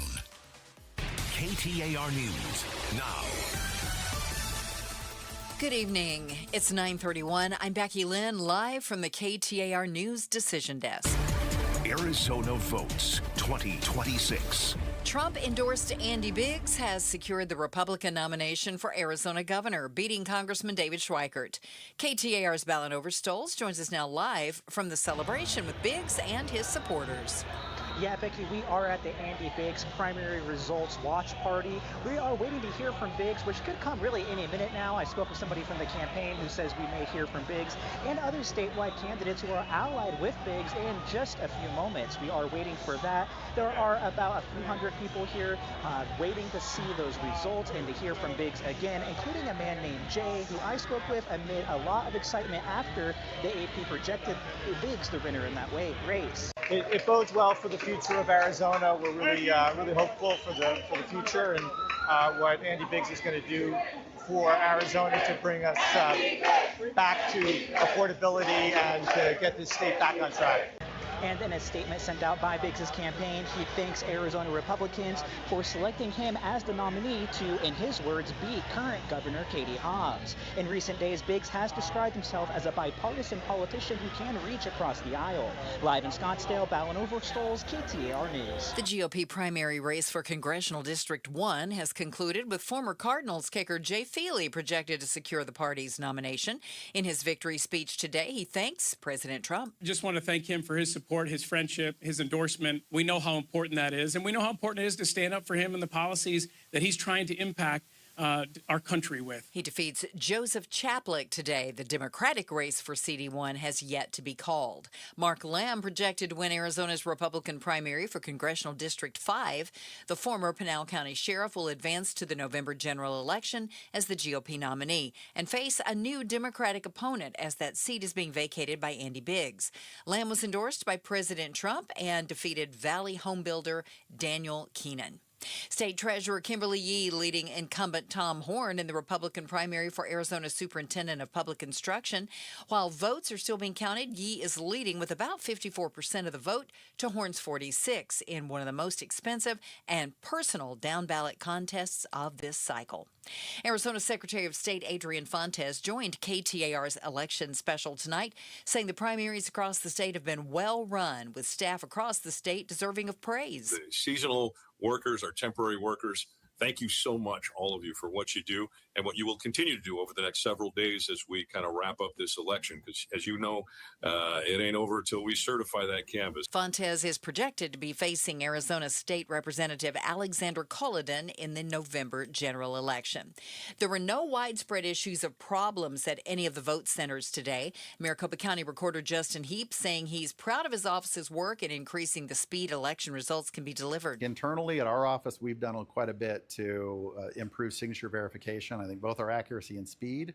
In the previous elections we run, we've been able to cut that time on processing those later release from days down to hours. He says he expects signature verification to be completed tomorrow. Checking the roads for us, Enrique Garcia is in the Valley Chevy Dealers Traffic Center. Thank you, Becky Lynn. Mesa with a disabled vehicle on the right-hand shoulder. US 60 Superstation Freeway westbound near Rural Road. Enrique Garcia, KTAR News.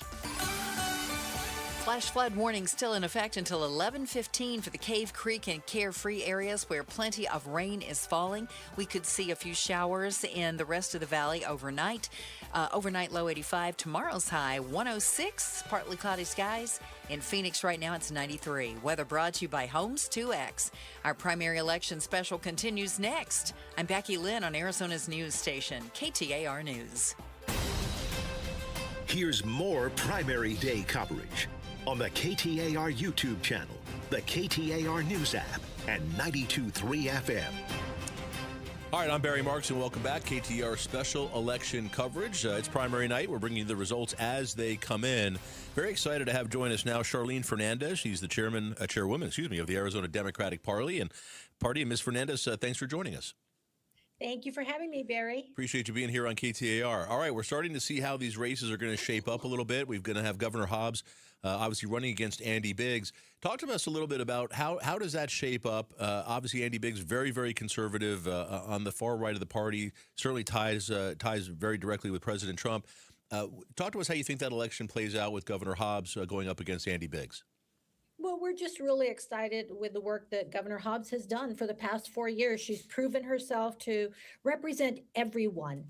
She's been just a leader, among governors all throughout the country. And here at the Arizona State Legislature, she's been able to work with a legislature that is pretty conservative and still come out ahead. Charlene Fernandez joining us. She's the chair of the Arizona Democratic Party. This is CD1, David Schweikert's former district.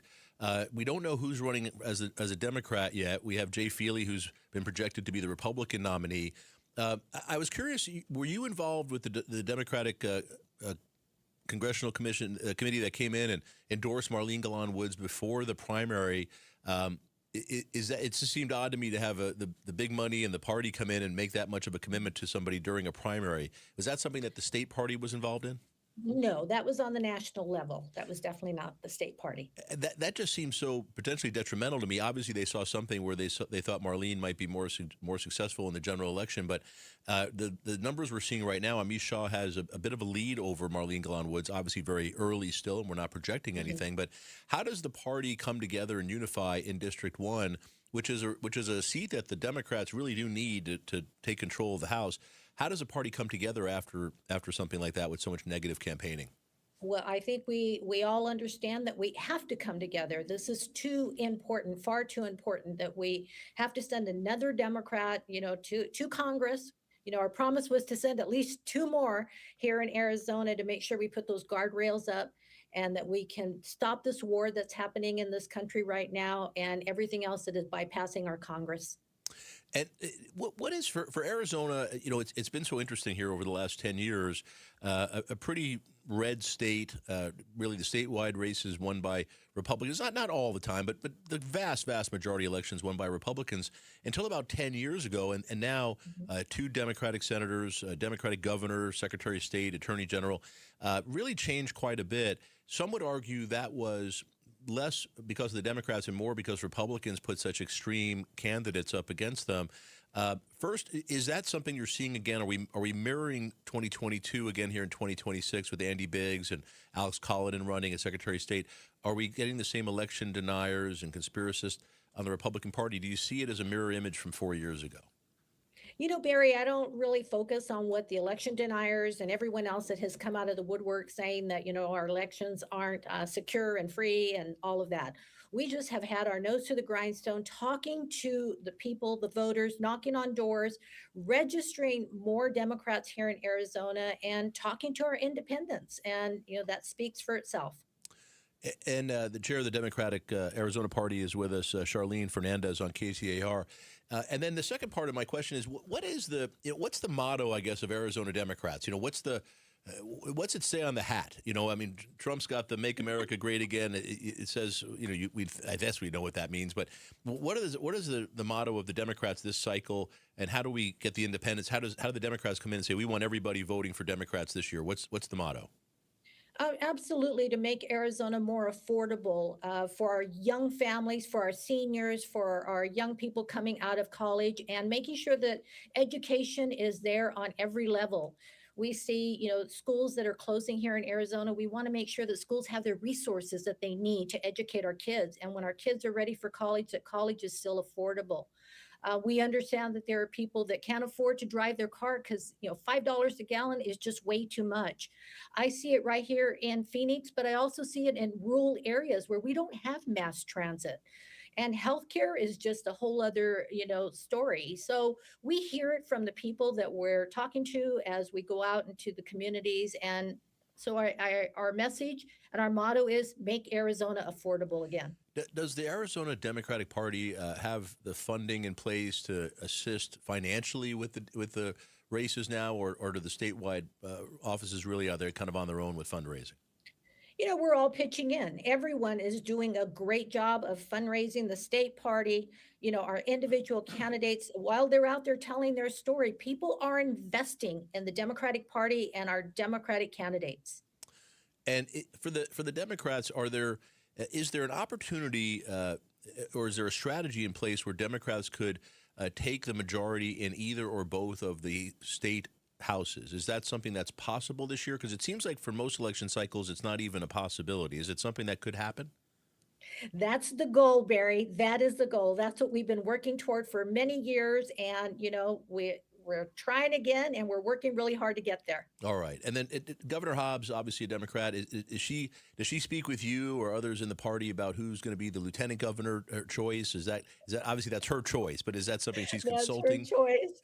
I'm very sorry. I don't have any secrets to share. I just know that she'll make a very wise choice. I wanted some breaking news there, Charlene, but it's not coming. I can see that. I could give it to you. All right. Well, I appreciate that. Charlene Fernandez, thank you so much, Chair of the Arizona Democratic Party. I know it's a busy night for you, an exciting night, and I appreciate you taking some time for us on KTAR. Oh, well, thank you, Barry, for having us. We appreciate it. All right, there you have it. Take care now. Thank you. All right, coming up on KTAR special election coverage, we're hearing that Andy Biggs, Congressman Biggs, who's been projected to be the winner of the Republican primary for governor, is going to make a speech at some point. We're hoping to carry that live here on KTAR. We'll have that for you coming up. And then also joining us next, Garrett Archer, the ABC 15 data analyst. He's going to join us and kind of break down some of the numbers. What are the polls showing as we head into the general election, and break down also what we might expect to see as more primary election results come out this evening. We have another drop coming up, I think, in just a few minutes. We'll have that for you on KTAR. The entire KTAR news team is standing by. I'm loving all the activity out there. It's like a hive of activity. It's incredible. So looking forward to bringing you more live updates as they occur. I'm Barry Marks, and stay with us. More special election coverage, live and local, on KTAR. Every month, Outspoken with Bruce and Gatos and your Valley Toyota dealers, we pay tribute to a teacher. Teachers unlock the doors to possibility. They transform lives with patience and a passion that knows no boundaries. So join us by texting the word teacher to 620-620. Nominate a deserving teacher for a $2,500 bonus. Pay tribute to a teacher is brought to you by your Valley Toyota dealers. Toyota, let's go places. Message and data rates may apply. Think you can't own a home? Think again. Many buyers assume that they don't qualify. But with the right team on your side, there may be more options than you realize. From first-time homebuyer programs to creative financing solutions, we're here to work hard for you every step of the way. Do not count yourself out. Your path to homeownership may be closer than you think. Contact us today at keepingitrealestate.com or text the word CLOSE to 620-620. Message and may apply. Waterstone Mortgage Corporation, Equal Housing Lender, NMLS number 18644, NMLS 1897666. Right now is a great time to start making smarter money decisions. Dave Ramsey here. Give the outside of your home some greatly needed curb appeal with Rhino Shield permanent ceramic coating. Painting your home with traditional paint means you'll have to repaint every 4 to 5 years, costing you more and more money. But with Rhino Shield permanent ceramic coating, you won't have to touch the exterior again for years. In fact, Rhino Shield comes with a 25-year warranty. Your home will always look like it's been freshly painted, guaranteed. No chipping, no flaking, no peeling, no kidding. If you're thinking about painting your exterior with traditional paint, please call Rhino Shield first for a free estimate and ask about their ceramic technology and its ability to reduce your cooling costs. Rhino Shield is perfect for the Arizona climate. Tell them Dave Ramsey sent you, then you receive 10% off the regular price. Call 855-487-4466 or visit rhinoshieldaz.com. Scorpions don't hate you. Ain't got the brains for hate. What they got is a tail full of bad intentions. Been living in this desert since the dirt was new. Think they got squatters' rights to your laundry basket. Nate here, owner of Blue Sky Pest Control. Scorpions may have squatters' rights to the desert, but not to your property. Call 602 Blue Sky today. Real pest science, real protection. Hello, Blue Sky. Goodbye, scorpions. Arizona, your summer upgrade starts now during the Sanderson Ford Summer Sales Event. Get 0% financing for 36 months, 0 payments for 90 days, 0 maintenance fees for 2 years, and $1,000 towards your down payment on select Ford models. Summer won't last forever, and neither will these deals. So hurry in today and choose no hassle, no pressure, no nonsense. Choose Sanderson Ford. Must be financed through Ford Motor Credit OAC. Not applicable on specialty models. See dealer for select vehicles that qualify. All offers expire 8/31/26. Summer and independence go hand in hand. I'm Jamie West. If you've been thinking about independent living, this is a great time to check out Beatitudes campus in North Central Phoenix. Right now, there are big move-in savings on select independent living residences and life plan residences, plus discounted community fees and lifetime monthly savings on select month-to-month rentals. Start enjoying a community like no other. Visit beatitudescampus.org/savings. Live brightly, age boldly at Beatitudes Campus. So these gas prices have you thinking about going electric? Smart EV buyers install a Level 2 home EV charger first. Copper Pro Services are the Arizona experts at installing Level 2 EV chargers for your home. They're licensed, bonded, and insured, and right now they're offering $250 off your installation. Call 602-726-4392 or just text CHARGER to 620-620 for the offer. Copper Pro Services. Power your drive from home. Message and data rates may apply. Arizona Votes 2026 Primary Day Special on the KTAR YouTube channel, the KTAR News app, and 92.3 FM. All right, welcome back, everybody. Barry Markson with you here on KTAR, alongside the entire KTAR News team, as we bring you election coverage on primary night in Arizona. Thanks for being with us. We're standing by. The projected Republican nominee for governor, Andy Biggs, is expected to be speaking to the crowd at his headquarters shortly. We're going to bring that for you live as soon as that happens. Joining us right now, we have Garrett Archer with us, ABC 15 data analyst. And Garrett, thanks for coming on the show today. Oh, we don't have him. All right, working on that right now. We'll have Garrett with us in just a couple of minutes. So this is, it's been an interesting night. We have some very early projections. We don't get those very often in Arizona elections. Part of that is a primary, and there were some big winners here. I mean, Andy Biggs, the numbers that he is winning on the Republican side of that gubernatorial primary are just absolutely stunning. He's got over 70% of the vote. Garrett Archer joining us now, ABC 15 data analyst. Garrett, thanks for coming on KTAR with us. All right, we're going to get you up here in just a second. There you are. We've got you, Garrett. Okay, so, you got me. Great. Okay, so perfect. Let me ask you, and you're all dressed up for me. I appreciate that. You got the bow tie on and everything. And, of course, you can check them out on the app and on the website and on YouTube. So, Garrett, any big surprises in this? You look at all this data and the polling as we head up in the election. It doesn't seem like we're seeing too many surprises, but anything you're noticing, anything interesting? No, I would say this is one of the least surprising primaries I've seen in a long time. I mean, we had very wide margins in the polling, suggesting that we were going to have wide margins in the Republican race, and that's what we saw. I mean, Biggs is winning by 50, 60 points. Everyone else is winning by 20 points, 10 points in some cases. Night's not over yet, so it could still maybe tighten a little bit. And then on the Democratic side, I mean, CD1, we didn't have any polling in CD1, so we really didn't know where it was going to go, but Amish Shah had won in 2024, that nomination, that Democratic primary, and it seems like he's on a good path to do the same again. The only thing I was looking that might have been surprising ended up not being was CD5. We did see some polling. It was internal polling, but it showed that Daniel Keenan may have been closing the gap on Mark Lamb, and that would have been the one surprise of the evening. But as of right now, pretty much no surprises down the road. Yeah, and and KTAR already projecting that Mark Lamb is the winner in that primary for CD5.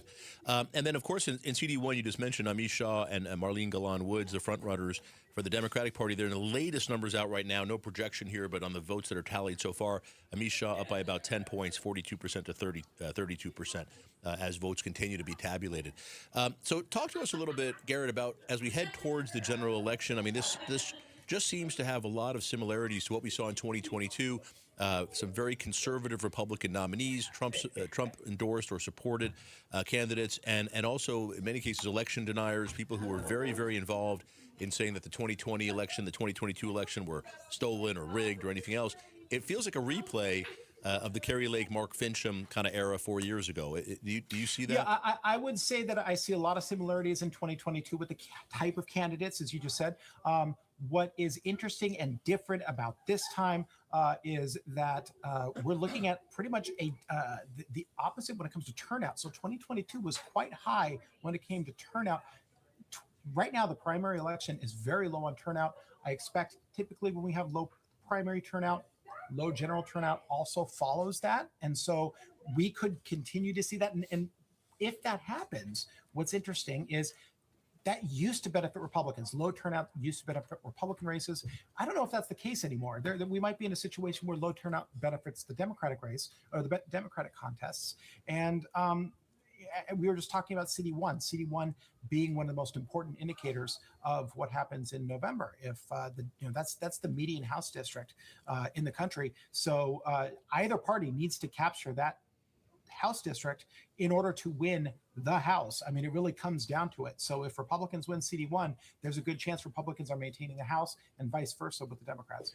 Do you think that part of the reason we're not seeing much turnout in Arizona is that on the Democratic side, that there really weren't many contested races? I mean, CD1 is the exception, but there really were. I mean, there were contested races on the Republican side, but on the Democratic side, obviously the incumbents ran unopposed, and there just weren't very many contested things here. I'm expecting to see much more Democratic turnout and excitement in November than we saw for the primary. Am I wrong to think that? No, I think when you look at the polling, you do see there's always a question that is asked by pollsters on who is energized to vote. How energized are you to vote? Very energized, somewhat energized, vice versa, or whatever. And what you seeing right now is that by and large, Democrats have a much higher rate of energy than the Republicans. They are really wanting to go out and vote. Republicans have a lower rate of energy when it comes to their voting propensity. Garrett Archer is with us, ABC 15 data analyst. Talk to me a little bit about I'm going to call it the Trump effect this year. Obviously, 2 years ago, President Trump, very popular in Arizona, won by a large margin, and I think kind of swept a lot of Republicans into office. This year, the popularity down considerably, very underwater, and especially among Arizona independents. Last poll I saw, and you correct me on these numbers, you know this better than I do, I saw minus 44 among independents in his approval. Yes. So if that's the case, in fact, Wes Gullett was with us earlier, and he said that Arizona independents for the first time ever are really looking like Democratic voters. At 2-1, they're following the Democrats in what their important issues are and how they feel about it. How is it possible for some of these Republican nominees who are so closely tied to President Trump to win under those circumstances?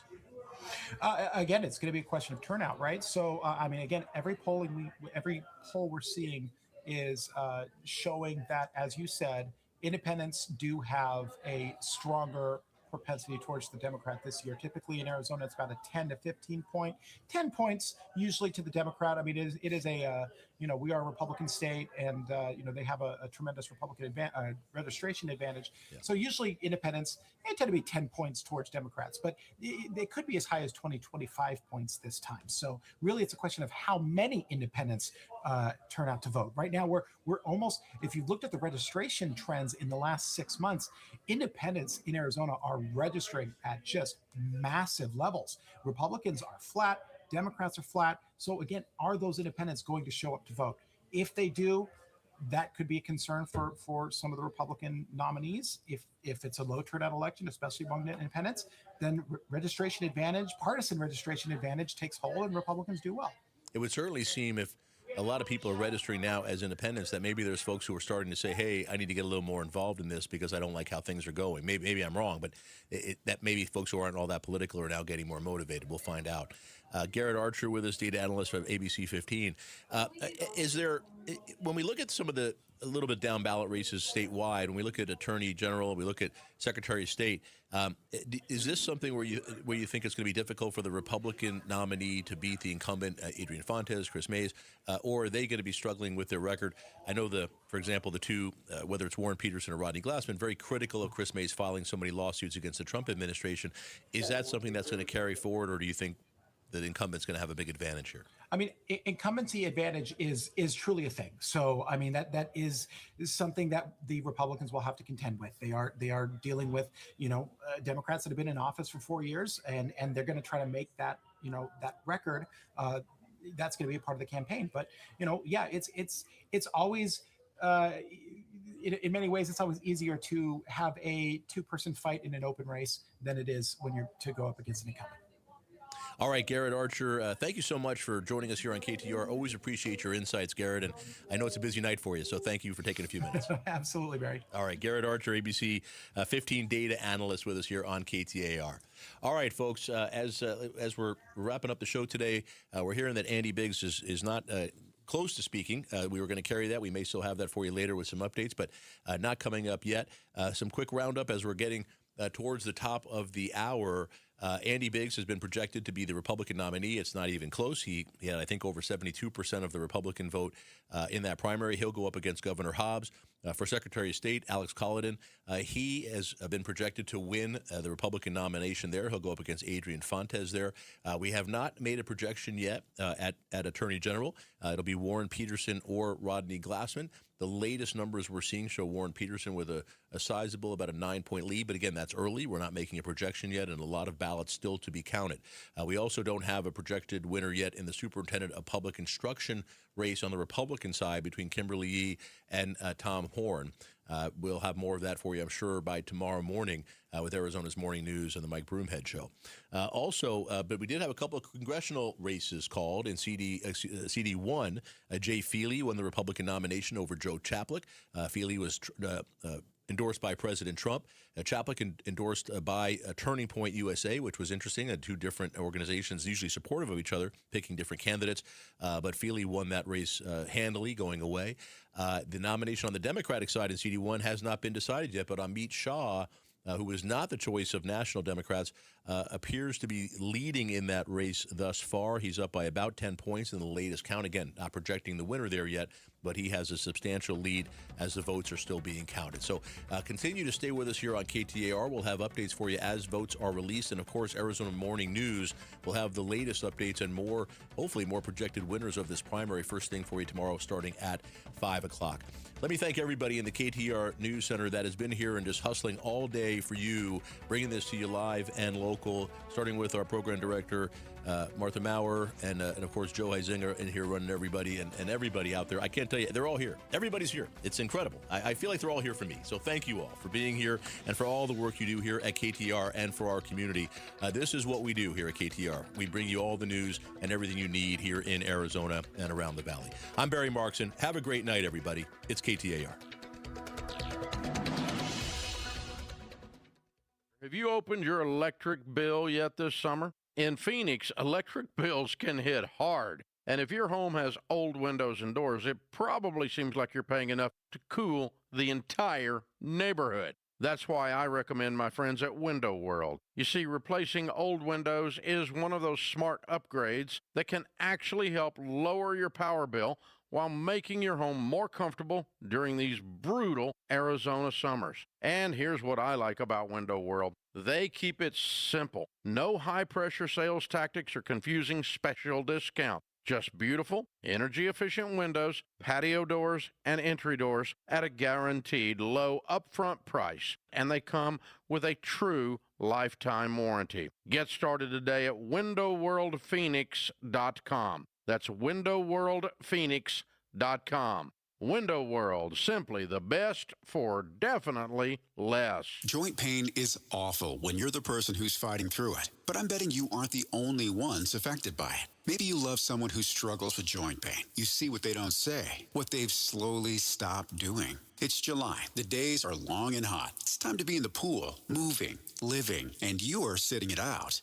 Let's talk about getting that life back. Because at QC Kinetics, that's what's happening every day. People who are stuck in that cycle of pain in their hips, knees, shoulders, and back, they're finally stepping out of it. With regenerative treatments done right there in the office. No surgery, long recovery, or putting life on hold. Just real relief. The inflammation eases and the pain lets go. We hear it all the time from QC Kinetics patients and their loved ones. Go find out what's possible. QC Kinetics offers a free consultation to see if you're a candidate. Call now. With clinics in Phoenix, Scottsdale, Peoria, and Chandler. 602-837-PAIN. That's 602-837-PAIN.